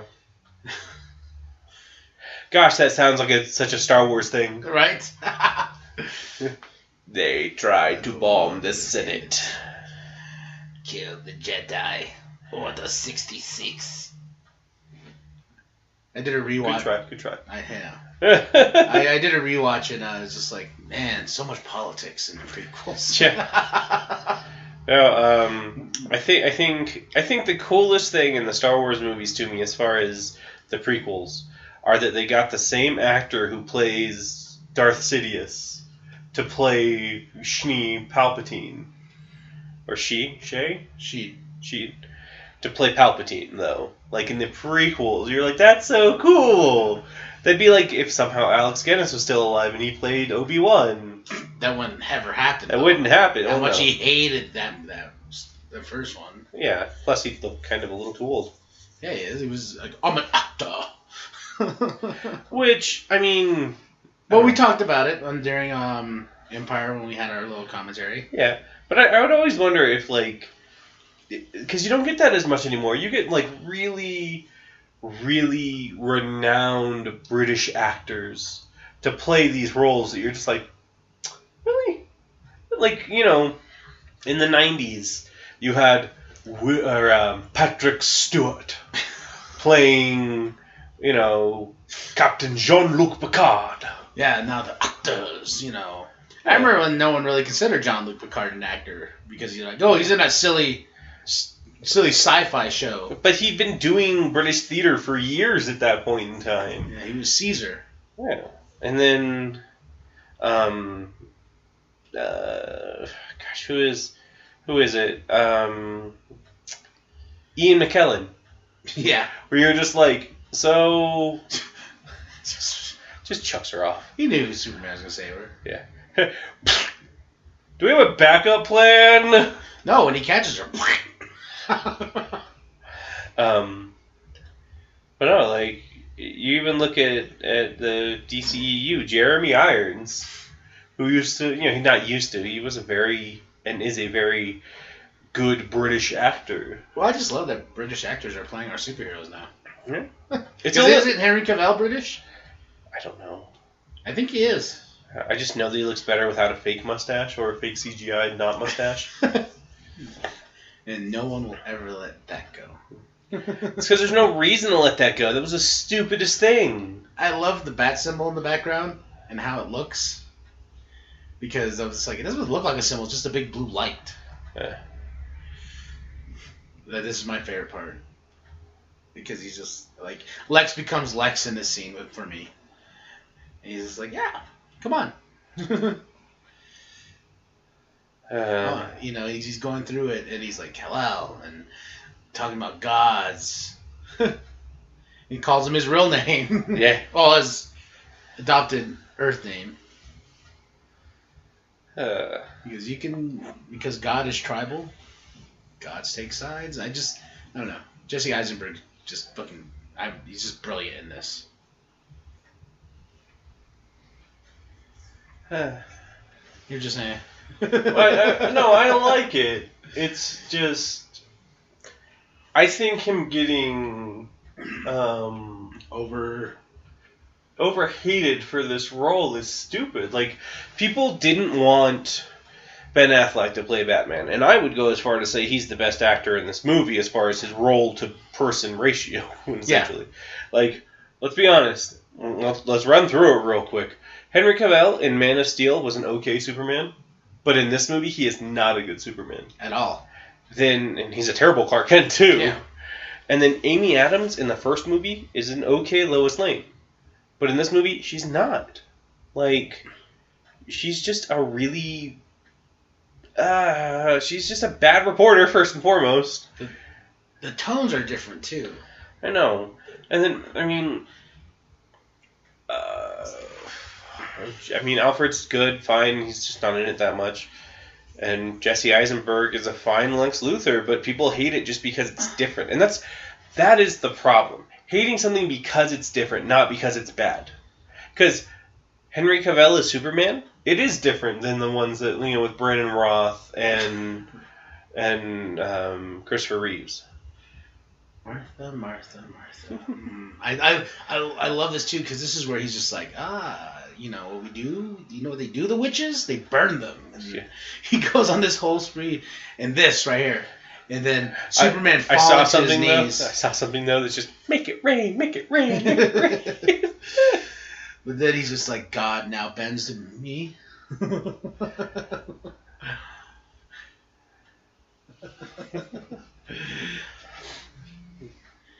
Now, the dumbest part about Lex's plan in all of this is that he never entertained the idea that Superman would inform Batman of the problem. Yeah. Well, the best thing too is like after this, he's like, okay, I'll go over there. I'm gonna try to talk to him, but Batman's like, no. Yeah. It's gonna shoot you. But okay, so. I don't know if I told you this already. We were talking about something about social media and stuff like that a while back. But the Zack Snyder released the reason why Superman didn't use his super hearing to find his mom. And the reason given was he would hear all the problems going on in both cities and feel obligated to save them. Where I'm just like, that's not the tone you get from the Superman. Not at all. This Superman in this movie would be like, yeah, person dying, person being raped, person being killed. Leveling a city and not even really caring? Well, no, but he'd be hearing this stuff going on and be like, not my mom, not my mom, not my mom, there's my mom, I'm gonna go save her. Like, he wouldn't care. Someone's getting raped? Yeah, no. Yeah. Someone's getting mugged? No, that's not her. This father and mother are being shot in front of their child in an alley? Nope, don't care. This is one of the cliches I don't like in movies. When they show the timer. Well, okay, so in this movie, it is very stupid. The timer is like the stupidest of stupid. Where at least other ones are like, at this time the doomsday device will go off. Yeah. And some movies you're just like, okay, minimum safe distance. Like the person wants to get far away from the bomb to be able to enjoy their work and watch everyone die. But this movie is seriously just like, why is there a timer in general? Yeah, and then they keep going back to it too. I have to go to Gotham. Well, that's far. It's right across the lake. Yeah, I have to go to Gotham. I was just at Gotham. I just came back again, and again. Why do you keep doing that? Just stay over there. Sorry, I'll go now. I came back again. Sorry. God, he's always brooding. Yeah. It's so funny. It's like he goes from brooding, then he goes to like actually smiling in Justice League. It's not even that. He doesn't even start out smiling in Justice League. He starts out pissed. Well, I would be too. Because he did make a point in Justice League. He says, "You want me to die? Now you want me to live? Make up your mind." Well, but Batman was misinformed of the situation. They were both being played by Luthor. Like, you don't get that from this theatrical cut whatsoever. No, you don't. You don't. But what I'm saying though is in Justice League, there is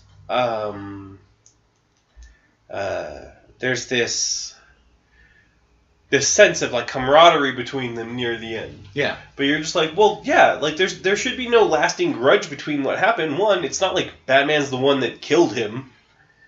Like, Batman didn't even make the weapon that killed him. And look how right here we're getting introduced to the other members of the League. He looks like such a douchebag in this like little role right here, you know, with the long hair and a little bit of a mustache. I don't like the electricity part for Flash's abilities, where you're just like, I oddly enough, pun intended too, they're really flashy. Where like, almost every other iteration of Flash, it's just like, oh my gosh, something happened. What happened? I don't know. Oh, and this is like, oh look. So no one's talking about this? Like, also, what is he doing under there with the trident? He was doing something. No. But in the next movie, or the Quindent, or whatever they call it. But the next movie is where he acquires it. Yeah, because he goes to Mira. Yeah, he has to go to Atlantis to get it. This movie can be a movie all by itself if you don't include it at all into the universe. Yeah. Because there's a lot of things that just doesn't make sense going into Justice League. Exactly. Like, it's really stupid that they're like, hey, you know, and that's the other thing is, watching the trailers for it, not that this was ever any part of the movie, but it seemed like they were going to have Cyborg be human at first. Well, I thought they were going to infuse the mother box into him. They used the technology of the mother box, but I was like, this is how you cruise boom tubes. Mm-hmm. But no, it's because the premise of the mother boxes in the movies became completely different, where it used to be a mother box was a really common thing on Apocalypse. It's just how you got from point A to point B instantly. Yeah. But in these movies, they're super powerful. Also, what would he have done if it had been a clear night? That one night in Gotham had just been a clear night finally? Yeah.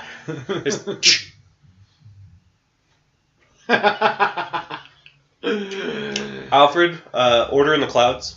Sir, I don't know how... Order in the clouds. We have satellites for that. Look, go to Central City, find Weather Wizard, get his wand, and let's make some clouds. You killed him. Oh. Do we still have his wand? You broke it. Damn it. Can do nothing right. Remember how cool this scene was in the trailers? Oh, yeah. And just, like, at this point, it's like, well, now why are they fighting?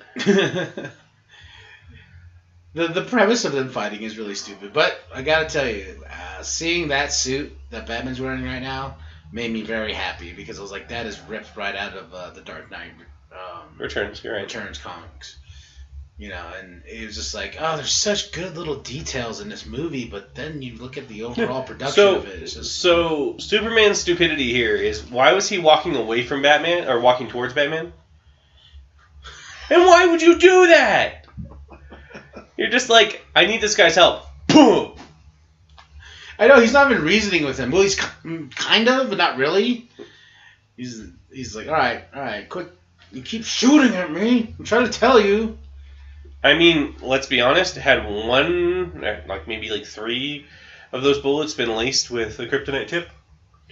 Because he still had some kryptonite left over from when he made the spear and when he made the gas. So why not, when he walks up to you that very first time, when he gets in your face, have a kryptonite grenade in your hand? Yeah, and just go... And then when those bullets shoot him, he's dead.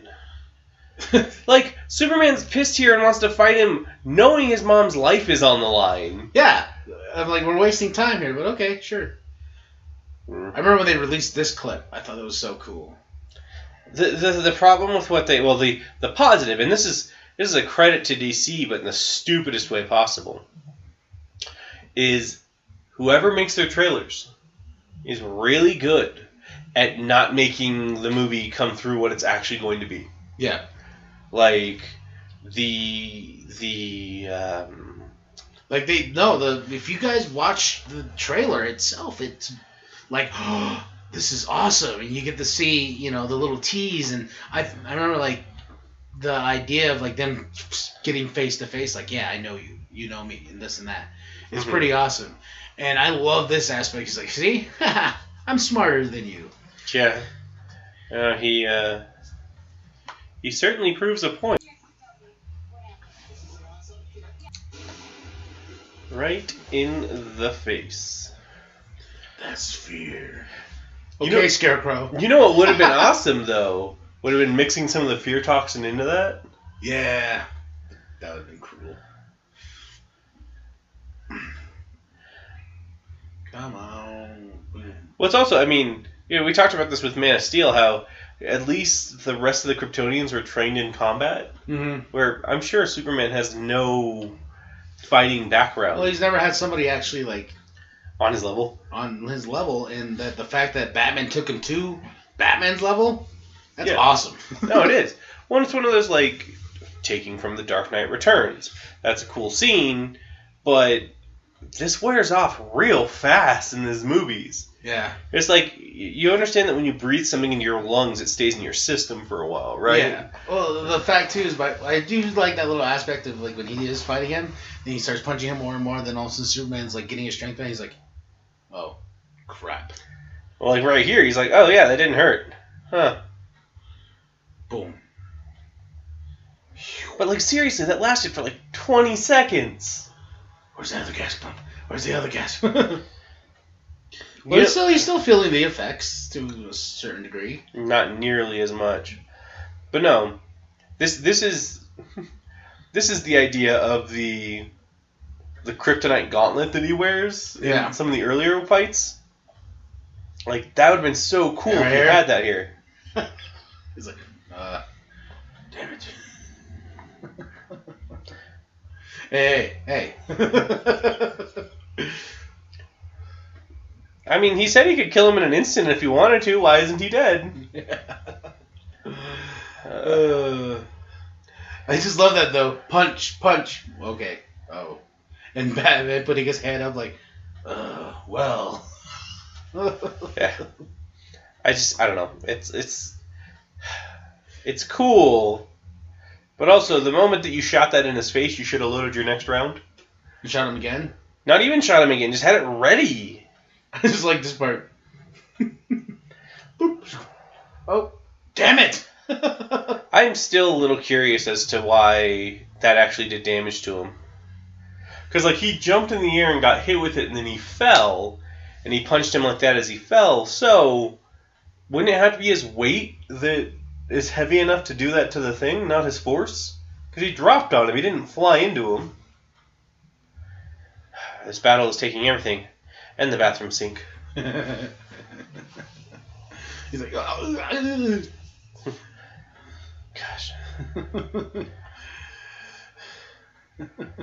And you go through all this, and then the end result is like, what? For real. Because I'm seeing this now, the anticipation of like how much he hates Superman. And the fact that he carries him like this. Yeah. Can easily snap his neck. I snap your neck, but I'm not like you. I have morals. But you just kill a bunch of bad guys. Bad guys. Criminals. Yeah, but, I'm a good guy. Yeah, but you're still a criminal. What crimes have I committed? Being part of the death of thousands? Leveling a city? I feel like those are not just normal crimes, those are war crimes. He's all, the Avengers contained their battle. Why couldn't you? The only things that blew up the city were the bad guys in that movie. Why did you have to do it? Why did you have to compare us to them? No, they didn't. They didn't teach you nothing. My parents taught me to never bring jewelry out on a big expensive vacation, to not try to punch a criminal as he's trying to pull a gun on you. That's why my parents lasted longer than you. But my parents taught me not to walk into a tornado.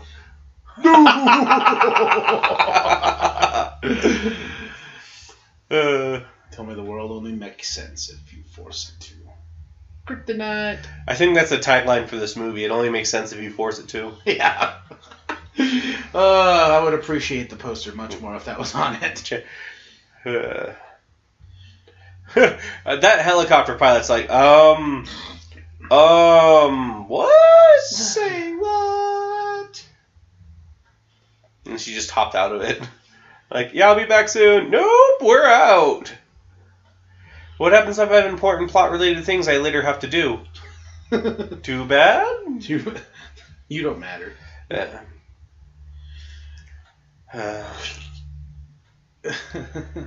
You were never even a man. You were never even a man. Just next movie, you're just going to be more of a man than I've ever been. Right? God, like, the way he says this is so awkward. Yeah, then, why'd you say that name? Like, this entire, like, people give this crap for a reason. Like, this isn't just one of those, like, oh, people just don't really understand. You're like, no, this is legitimately stupid. No, it's like, Martha's the, what? But what's your dad's name? Thomas. Mine's John! Yeah. I thought that was brilliant in Teen Titans. No, that is such a freaking, like, not point out, that's such a different, like, it makes sense. Gosh. And then it's just like, oh, okay, well, my bad. No, for real. Like, from this point on, he's just like, well, I'm sorry, you know. I'm a bit of an ass. I admit I might have jumped the gun on that. Why did you say that name? It's his mother's name. What? How did you know? You were in a different place altogether. Oh. Well. Wait, he has a mom named Martha too. He can't be that bad. Actually, my mom's name is Laurel. Just start stabbing the crap out of him. Stepmoms don't count. Yeah. Yeah. You know be the best thing though. No. Like what if story. Thomas died. Martha survived somehow, but she couldn't stand the guilt of having outlived Thomas, so she moved to Kansas. Met a nice man named Jonathan. See where I'm going with this? I see where you're going. But she's like, I don't want to have any kids anymore because I feel like that's unloyal to my son.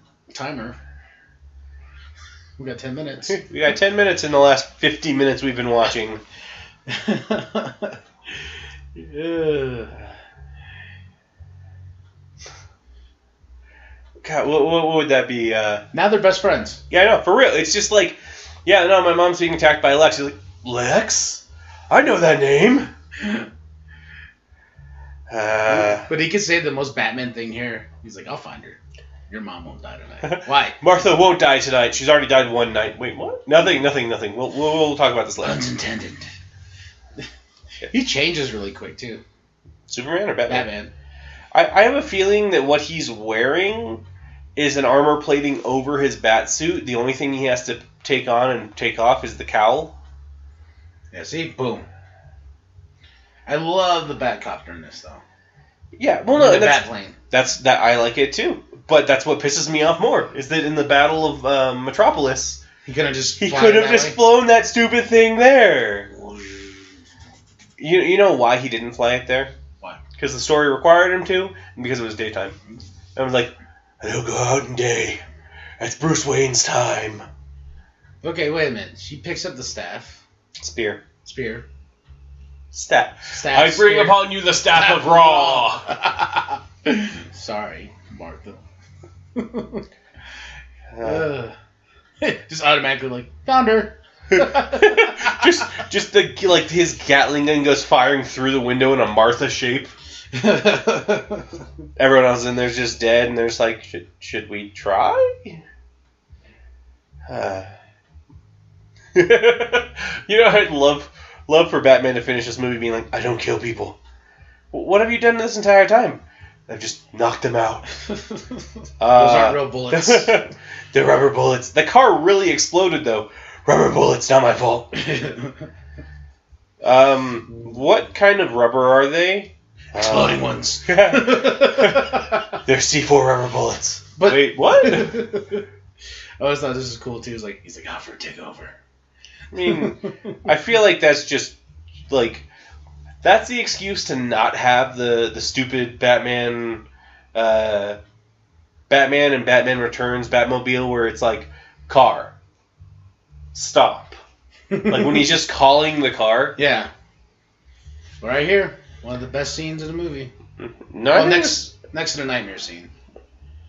I mean, I think this is the best relevant scene in the movie. But, one, the Ultimate Edition does do it better. And two, I think it's the second best Batman breaking into a building scene. Yeah. After that one in Dark Knight. Just boom through the... Like, were those explosives or just gun disabling things? Because that guy's an idiot for shooting down there still. You didn't see him come up through the floor? I thought it was just a hole that shot out more explosives. Whoosh. He's also like brutal to these guys. Yeah. Now, and don't get me wrong, like that's something Batman should do.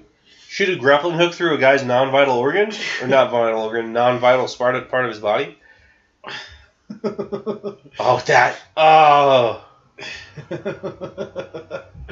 And yep. Damn. Ooh, I just love the whole boom, boom. Wow, he actually can move more than 5 different ways. Yeah.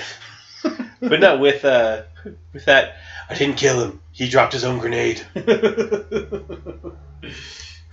And that guy is dead. Like, the movie has blood come out of his head, but, like, even without, that guy is dead. Oh, I love when someone tries to shoot him in the back of the head. He's like... I mean, it's still not as funny as when it happens in Iron Man. Yeah. But, that guy's dead. That guy's dead. I love that guy, like, his death, he hit the ground so hard it was pretty much, like, comically overdone. He pulled the cape. That is smart. Nobody pulls the cape and lives. You know what'd be fun to do one time is take this scene and stab a guy. Yeah, no. Take this scene though and just dub over it as like the things Batman would be saying in this fight, just comically. Oh man, I just love that scene so much. Especially the fact when he gets stabbed, pulls the knife out, and just like stabs the other guy. That's what you get. It's a new suit.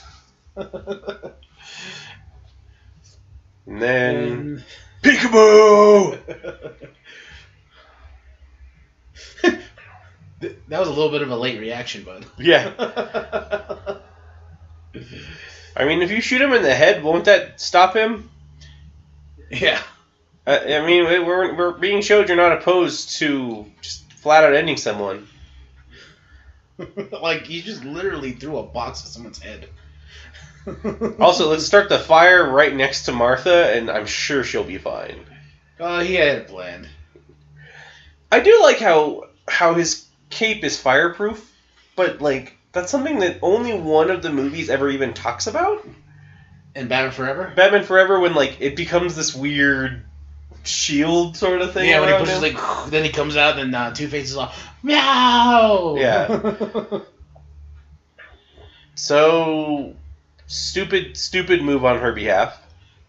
Like, I don't understand why she does this. Why she's just like, oh, this could kill my boyfriend, let's get rid of it. And you're just like, you're not destroying it. I just want to know how she knows to go get it again. Yeah. That's what I want to know. Finally, we're getting to the main part of this. We're getting to the climax of the climax. There's 2 climaxes. Yeah. The fight, which lasted 5 minutes. Now we got to deal with this whole Doomsday thing.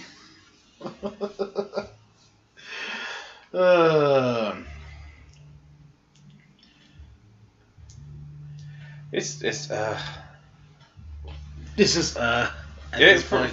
for real though. It's stupid that I don't understand what Lex's full plan was here. Like, Bring back Doomsday. well, no. But let's put it this way. Not bring back. Sorry. Create Doomsday. Create Doomsday. But let's put it this way. Batman kills Superman. What's Lex doing now? He's like, I was gonna give the Bat a chance to do it. And you're like, well, wait. Like, does that mean that if he did do it, you're just creating a super beast for nothing? I think it was just a backup plan, and he wasn't going to activate him. Hopefully. But he doesn't activate him, does he? It just comes alive. Doomsday looks so terrible. Yeah. Like a big ogre. He looks like Snog from the Goonies. My Doomsday. I remember the trailers too, and I was just like, remember when they showed Doomsday and we're all like, you could have just saved that for a surprise. Yeah. Well, he also, okay, so another thing he kind of looks like. He looks like any of the trolls in Lord of the Rings. Oh, yeah. All slimy. And naked without a penis, though. And now we're gonna, I don't know. It's just weird that you even just want to introduce Doomsday at this point. Well, because you could have made the fight the climax. Batman versus Superman. That's what the movie's called. Yeah, it could have been that fight, and then when they stop Lex, his plans get foiled.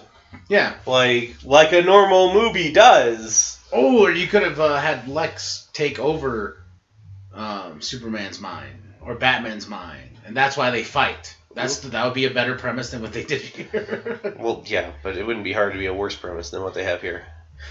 No, I've got a statue. I've watched a lot of things about this movie, and Batman and Superman in the comic books always have conflicting ideologies. But in these movies, since the DCEU has pretty much been trying to Batman Superman, yeah, they're the same person pretty much. So there's no conflicting thoughts. Oh, my statue. My statue I didn't ask for. Not another building. I was told that if I destroyed 4 more, I was going to be banned from Metropolis. And I love, too, the fact that it's Batman who's the one who's like, we need to lead him away from the city. Yeah. Well, I mean, you got to give credit to that pilot that he dodged Doomsday jumping at him with a helicopter. Yeah. But, no, it's... See, he doesn't have a penis. Why is that a problem for you? I don't want to see no Doomsday penis. We've seen Dr. Manhattan's penis in Watchmen because they're realistic. And that was directed by Zack Snyder, too. I wonder if I want him to have a penis in this one, and WB's like, what? This is a DC movie, but we're dark and gritty. Then put it... Okay, so the other let's say, resolution to that issue, since he was in Zod's body, as they are doing the stuff on Zod, put him back in Zod's uniform. Put Zod back in his uniform before you DNA him and have him like rip open the shirt part, but still keep his pants on. Like pull a Hulk. Yeah. But I found that weird. This little power they gave him. Yeah. Where he's like, he can create power surges. It's that he gets hit with power enough to transform, and as he transforms, he releases the energy. But I still think it's incredibly stupid. And she just leaves, and it's like, okay, now we got our Wonder Woman. Well, we didn't even know who she was, though, at this point. It's like, oh, Miss Prince. Because she doesn't call herself Diana before, I don't think. No. Maybe you find out in... Well, they show you in the trailer. So you already knew she was going to come out as Wonder Woman. Well, you already saw her in the little mini trailers, too. Oh, that's a good idea. Send them to space. I mean, like like, if it wasn't for the nuke, that would have been a very good idea. It's one of those. This is where we see there's a lack of communication. You know, you just go, Batman. Should we blow this up? No, leave him alone because you're taking care of him. Got it. I just like automatically this president's like, nuke him. What? Yeah, at least the World Council in frickin' Avengers took a while to think about it. Yeah, they were all like, we all have morals. Wait, we can't do that. We can't nuke them. And this one's just like, do it. But Superman's up there. Screw Superman. He's the one that made me. He has cost us how much in taxpayer money rebuilding that village? And we built him a statue. Why? See, if he's okay, so Superman. I'm in Superman's thoughts. I see a nuke coming. I punch him as hard as I can, and I know he's out of the better part of the atmosphere. So what do? I fly back to get out of the range of the nuke, because it disables him for a good while. All the radiation too that's gonna rain down on Metropolis. No, they got up high enough that it shouldn't be. The fallout shouldn't be that terrible. No, that would have been amazing. That's how we all create these supervillains. Like, they weren't far enough out. And all this. So, pretty much like The Flash? Yeah. The TV show The Flash? This is where the Flash TV show starts. Yeah. No, what was the other one? Friggin' The Dark Knight Rises, though? That was not minimum safe distance for Gotham. The angelic music. That's the one I remember about that. Yeah, he wasn't far enough out in sea. And if he was, he just killed all the sea life in there. Yeah. That's why Aquaman comes back in these movies. Yeah. I just spent the last 20 years cleaning up, or no, I guess it'd be 12 years, cleaning up all of the radiation. Oh, wait, now he's looking more like Doomsday. He does, but it's still stupid.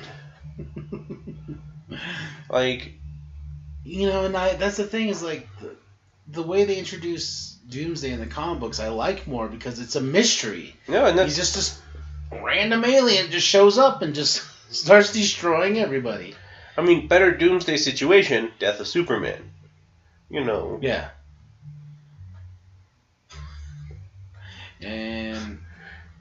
really bad tasted joke, but... Hey, look, they showed Christopher Reeves as Superman again. Wow.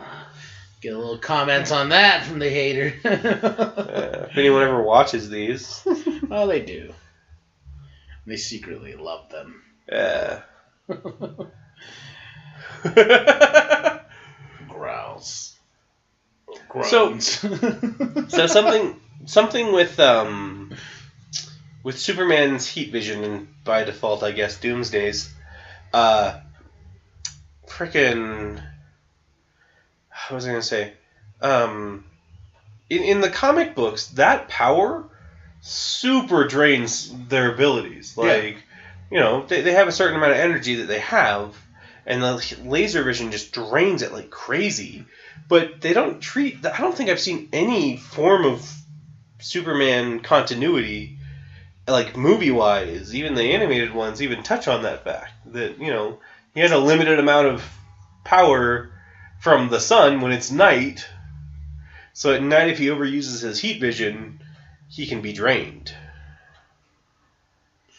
Sorry, I was counting... I was listening, but I was listening to... I was counting how many times he says the spear. Because this is the scene my brother ruined for me. And he's like, Spear Alfred, the cursed Kryptonian. We gotta get the spear, because the spear's in Gotham. He said it like 5 times. Yeah. That's how Lois Lane knows. It's just her reporter senses started tingling of... The spear. The spear. Why did I keep thinking of the spear? Well, he healed up pretty damn quick. He did. That's I mean, Doomsday healed up quicker, though. Yeah. Evidently, that human DNA being added was all he needed to just tank a nuke. You realize the stupidity of that? Right, there's the trailer shot. Yeah.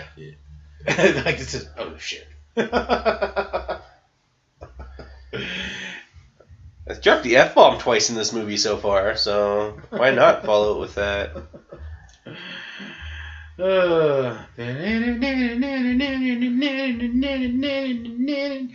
It's such an off-key music too. Like, It's just why? Why is this her power? And also recall that hit is exactly what she uses against Ares. No. Against the bad guys inside at the beginning of the Justice League movie. Yeah. Like, remember that explosion for later when she just hits those, like, trying to take out one guy. Well, that's why we laugh so hard, because, like, everybody's dead. Right here. Somehow I know to go back. Part of me wonders if that was just an accident, and they're just like, we'll keep it in. It's good. It looks like you're panicked. See, there's a weapon in there that can kill it. They never, that was my biggest problem. Like, wait a minute, what? How did Lois know? My question is, how did Clark just, or did Superman just say he's Kryptonian? No. Because then how does he know he's Kryptonian? Yeah, he has no idea. That's the biggest plot hole in this movie, especially for Batman. No, it's not the biggest plot hole in this movie. No, there's a lot. There's 1,000 of those in this movie. I've killed things from other worlds before. Have you? No. Because in the Wonder thing Woman? we get, in Wonder Woman, Ares is still from Well, you gotta remember Earth. too. You gotta remember too. We haven't seen all of that. There's still a big gap of that in between. 'Cause Yeah. we're barely going to the 80s in a second movie for her. I thought the premise was that she just gave up after 100 years. Or she just gave up for 100 years after World War One. Because obviously, like, if we're jumping to the 80s, World War II happened. Yeah.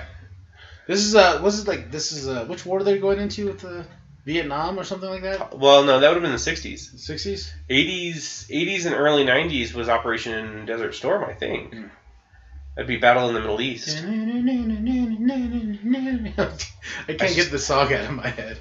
I just think it's stupid. Like, I have no problem with Wonder Woman, but the fact that she's pretty much just added in the last, like, 30 minutes as Wonder Woman. Don't get me wrong, she's been here throughout, but she just suddenly shows up as, this badass fighter. We got the Trinity kind of fighting. We've got two of the Trinity fighting and Batman going, pew pew, Poo poo, poo poo, poo. Also, that sword is really effective. Didn't she lose that sword though? That can't be the same sword. That would be a cool thing, like, to get the visual look for. You know what I mean? Yeah, that's not the God Killer though, or the one that she calls the God Killer. But it wasn't the God Killer. That's what I'm saying. It wasn't. She's the God Killer. So why can't you just? I was like, you just destroyed Ares. You figured out how to. Yeah, but if that sword can cut through Kryptonian, like flesh, yeah, that's incredibly powerful.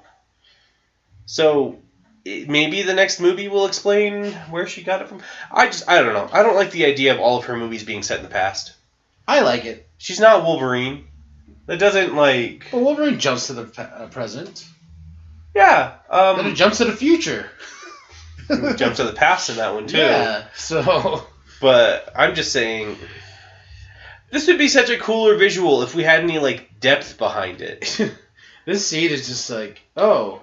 I remember going in and I'm like, okay, we'll see Batman vs. Superman. Oh, well, that ended. Well, how are we going to end this? Oh, there's two climaxes in this movie? But seriously, there's bombs exploding, things going up all the time, and this is what he hears. So no joke, in front of that courthouse, if she'd just gone, Clark, he would have heard her, gone to her, and found out about the plot. I'd have been like, Wonder Woman would be like, where's you going? Superman! Could use a little help here. This was just another let's save Lois scene. Well, no, he also needed the spear, but it just happened to be so lucky that they had those together. You're always in danger. Look, Lois, I gotta tell you, I might not make it through this, so I want you to do me a favor. Stop being a reporter, please. Just stop. Every time you almost die. Here's one thing Batman does. Yeah, Runs away. Which, I swear, that was only in there for the visualization from The Dark Knight Rises. Yeah. Like, it's a cool visualization, but not earned. Let's really think about it. What does Batman contribute to this fight? Especially against Doomsday. Well, in the end, he kind of does. With that kryptonite gas? Well, he also is the one that made the kryptonite spear. Yeah. So it's always Batman wins. No So one else does. he does more than Wonder Woman does in the final part of this fight. I find it funny. He's like, I'm going after that spear. Then he's like, oh. That was not a good idea. You know, the funniest thing? She picks it up and throws it back in the water. See, it weakens you. No, I just didn't grab I that. drank the water too when I went in. Or she throws it and it just shatters on impact. Lois. That would have made this movie so much better. Lois, what did you do? Oh, I broke it. It was killing you. I don't care. Yeah, but we needed it. Jesus. Destruction, destruction, destruction. She just seems like kind of turned on by it, honestly. I know, that's why I like Gal Gadot. Yeah. Is it got it or Gadot? I think it's Godot or Godot. Yeah, he cut off his hand. Yeah, but this is why Wonder Woman contributed less than anyone else in the battle. She gave him that. And right here's where you're supposed to care. When he's like, I finally figured out the I love message. you. You are my world. And you're just like, No, Clark, you can't. It's like, yes, I can. Don't tell me what to do. You're not my mom. Although if you were my mom, you'd be telling me what not to do. So, you know. After I get back, you better have a sandwich ready for me. Hey, Lois, how do I smell right now? Remember that smell before I... Remember that smell. And... Why are you playing the Star Wars song? Because I want to get this over with. Because it's just like the premise of this fight is like, okay. And I remember like, are they going to kill him? They're going to kill him, aren't they? Well, alright. Oh, there's Batman contributing. That's what I'm saying. Batman does contribute. He does the gas and he made the kryptonite spear. From afar. Keep that thing away from me. I'll get a restraining order against it. His facial expression sometimes. It's like he's constipated. Also, I know this doesn't sound as badass, but if he just stabbed him from behind, could have lived. Yeah. But they needed to kill Superman. No, they didn't. No, they didn't. But they did not need to kill Superman by any stretch of the imagination. Superman living through this fight and then deciding to start the Justice League after finding out about something like Steppenwolf, like would have made much more sense. Look, then he's like, I'm gonna kill myself even more. You're not as hard as you think you are. You're pretty soft. My spear is thicker. Groaning. Clark. That's why I love subtitles because talk about a climax. Duke.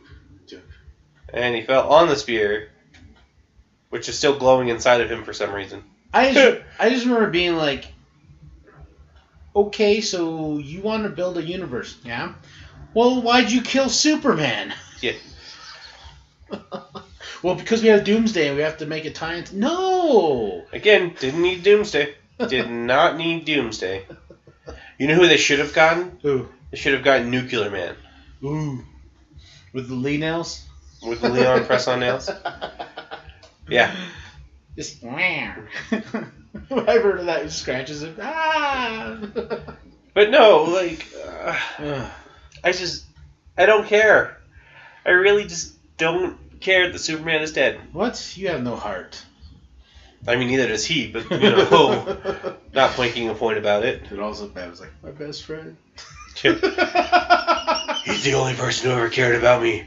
What? As much as I cared about him. Alfred's just like, excuse me, sir, what did you just say? Nothing, Alfred. We'll talk about it later. I said as much. You like me a lot more. And I just remember the music behind it. It's like, we gotta care. Superman died. Zack Snyder took a ballsy move. I'm like, no. Yeah, he took a ballsy move in making a crappy Superman movie. It's only been done 3 other times. Well, you know, I tell people, you know, if you go back, everyone craps about Superman Returns. I think that's a far better Superman movie than Man of Steel was. And far better Superman than this Superman in this movie. Well, and that's the truth of it, though, is that Brandon Roth was a good Superman. He was a crappy Clark Kent. I didn't mind him as Clark Kent. I actually really liked him as Clark Kent. He was, in my opinion, Well, I need to go back and watch it, but... He just, I don't know. Oh, look, there's crosses in the background.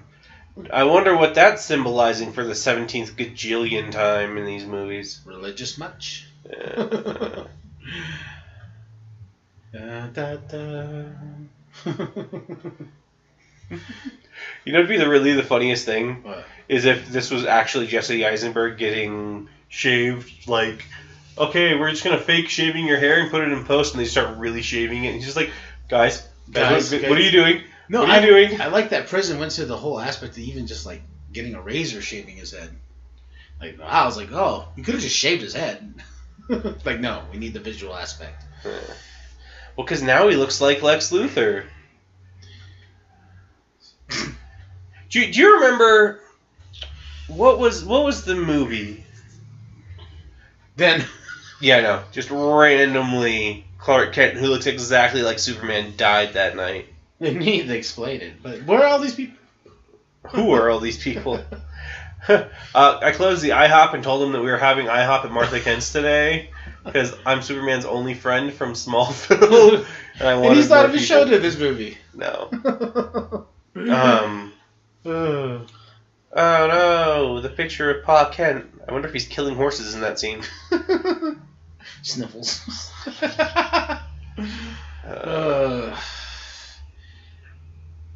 How do you explain to everybody, like, okay, why does he have the big gaping hole in his chest? I know he's in a suit, But that's why you put the suit on him. but the suit's like this. It's like kind And of. you know what the funny thing is though? Like, two parts of it is if they'd left, if Superman had just been like, or if Batman had just been like, I think he gets it partially from our sun. Let's leave him outside in the sun for a while and see if he gets better. They set up one of those. They make him a scarecrow. No, they just flat out make him a scarecrow. Batman's off. You just hear the coughing with Duke Duke. She's like, "What's going on?" She runs downstairs. Batman's like, "He needs the sun." He got shot with a nuclear thing. He took a nuke and survived. Come on, this should be nothing. But that would have been such a cool, like, him bust out of the ground and just, like, that would have been a way cool way to end the movie. Like, he's not dead, but he's like, It'd be the funniest thing if just Batman's like, I was afraid that what happened with Zod would happen to Clark, so I kind of put some kryptonite in that thing. in this. I'm like, you guys know Batman and Wonder Woman contributed too, right? Well, it's not only that. Like, the thing that bothers me about this is what happens in the comics, minus the Justice League is there. This movie doesn't have a Justice League, so there's just like some people that were just protesting Superman are suddenly mourning him now. Yeah. And slow-mo. Lots of slow-mo. And they're playing bagpipes. Like, I know. You understand that it's only supposed to be for people of Scottish descent, right? Like, that's not just a normal... Maybe Superman represents all of us. Yeah, red, white, and blue. That's totally all of us. And I like, too, that they know that coffin's empty. The pallbearers are just like, man, this guy must have weighed nothing. Open it. No, you open it. Wow, they wasted a lot of money on that coffin. I know. But you know what the wasted part of it is? That color scheme, the black with silver, that's Superman when he, is supposed to come back. But no. Instead, it's just, good old red, white, and blue. Well, red and yellow and blue. Dark red, yellow, and blue. Actually, does this suit have the yellow in it? Yeah. It does? It's a minor mustard. Minor hint of it. I thought maybe they just got straight with the red and blue. Because they took away his underwear. Yeah, then I remember that was a big deal with everybody. Like, the underwear's gone. I'm like, does it matter? It doesn't. They brought it back, though. In the new Action Comics. Yeah. Yeah, they made a big deal about it. Superman's got his underwear back. And Well, but let's be honest. With the reason that Batman gets away with that kind of thing is he has his utility belt. Something around his waist that makes it look like he's wearing pants. It doesn't look like he's wearing a unitard. Yeah. With Superman, it just looks like he's wearing a flippin' unitard. Reminds me of Teen Titans Go. Was when they find Robin's old suit. Yeah. These are high-heel booty shorts. What's with the elf boots? See, she says 100 years ago I walked away from mankind. From a century of horrors. So why can there be another movie set in the 80s? Is it going to be Wonder Woman. Well, that's why this movie's just such a... Like, if you can just be like, okay, here's Man of Steel, and just watch the end of this when Superman dies, then just don't even care about it. Just start with Justice League. It's gonna be. That's like why I can't tell anybody, like, you want to be like I want to introduce you to the DCEU, then you'll get to Justice League. Like, that made no sense. Right? Just watch Justice League. Justice League is a far better, like, more enjoyable movie in that aspect because it didn't take itself serious like these ones did. We're all the protesters. I know, right? Like, now they love him. He's a national treasure. Is this the one that has that one little phrase? Yeah. If you seek his monument, look around you. Which is actually kind of funny, because you think about it, is that where all the rubble from his monument is? And it's still there in Justice League. Like, how... Okay, let's think about this. How many years was it between this movie and Justice League? 2. 1? No. I meant in the time stream-wise. Oh. I don't even know if it was 1. Yeah. Well, because he meets up with him, and then, like, as far as we know, the next thing is him fighting that parademon. And there's no mid-credit scene for this, right? Nope. That's why I felt this should have been. Yep. But it's still pretty cool. Well, it's like Justice League has a mid-credit scene. Or an end-credit scene. Mm-hmm. Or the Legion of Doom. Yeah. And we should have our own Justice League. It was like... That's why I like Justice League more. Just because it's like, it's not taking itself serious. It's a fast story. And we get that cool little bit with Lex at the end. And it's just like, it's I really don't care about BVS and Man of Steel. Yeah, but it's probably not going to go anywhere is the problem. They're going to be like... Well, it's like, if you actually really look about it, if you want to just like erase everybody's memory of the DCEU, you could be like, no, the DCEU really started as Wonder Woman. Then you can go on from there. You know, it'd be funny if it was the DCEU. Yeah. DC Extended Universe? Yeah. Yeah. Then it's just like, then it's going to be weird, though, if they don't address anything in Aquaman. Unless they just make Aquaman its own movie after this point. Well, I mean, in Justice League even, frickin' Mira looks, like, completely different than she looks in Aquaman. She has color. Yeah. She's actually not all dark and gritty and black and... Or not black and white. I will say, though, I am excited about Aquaman, especially the last trailer where he was like, that's his suit! Yeah, well, I don't know. We couldn't have done that weird armor thing, like, at all. Like, it just give me what he looks like, the orange and green. Mm-hmm. That's better looking. And it's pops. But that's sort of supposed to be the point, is that he probably doesn't want to pop in Justice League. But, no, I don't know. I think the, what's it called? I will probably go see Aquaman. It's probably going to go see it. But I'm seeing it with a grain of salt. Like, we're talking about how it's probably going to be just like Black Panther. Yeah. Like in water. Yeah. With someone who claims the right to the kingdom challenging Arthur for it. Arthur kicking Arthur out. Yeah, I was going to say Arthur will probably lose in the beginning and then have to come back and... They're like, ours is different. Why? Because we didn't let Arthur win in the beginning.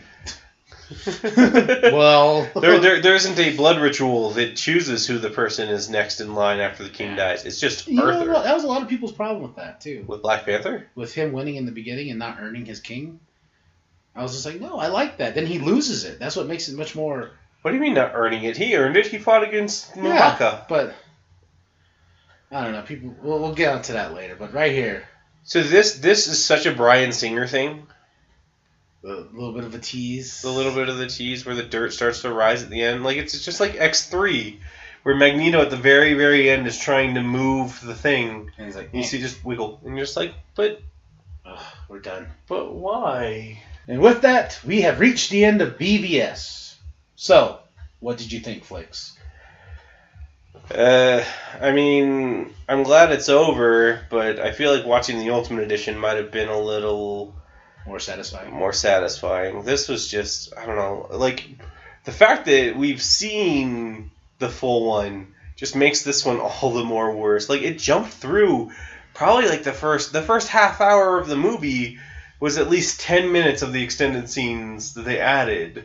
that made the story make more sense. So you just get off with this crappy start in the beginning, and with the amount of times that we were just talking about random crap that had nothing to do with the movie, this is not a good movie. Yeah. So I'm going to give it 1.5 out of 10. Okay, fair enough. Man, for what it is, the first time around I liked the movie. But then with more sit-downs and watching and seeing it again and again and again, then us going back to the theatrical version, I gotta say this one's far weaker in aspect. So I give this a 2. Okay. So real quick, just because we're not going to actually do the Ultimate Edition, but we know enough about it, what would you give the Ultimate Edition? The Ultimate Edition will jump up to a 3.5. Really? You seem to love that movie. So 3.5 out of 10 is kind of real low for you. Well, going back and looking at the premise of how they stop fighting. Yeah. That's what kills it for me. Is it's like, you promised me Batman vs. Superman, then you give me 2 climaxes, and at the end, I don't care. There you go. Okay. So we've reached the end of another Pop Flix. Make sure, if you like this, go to Twitter and follow us at PopFlix1. And subscribe, add comments down below, do whatever. Stay tuned for other fun content coming from us soon. Also, don't forget to go to Cplusstudios.com and to get more from us, join us next time. And cut.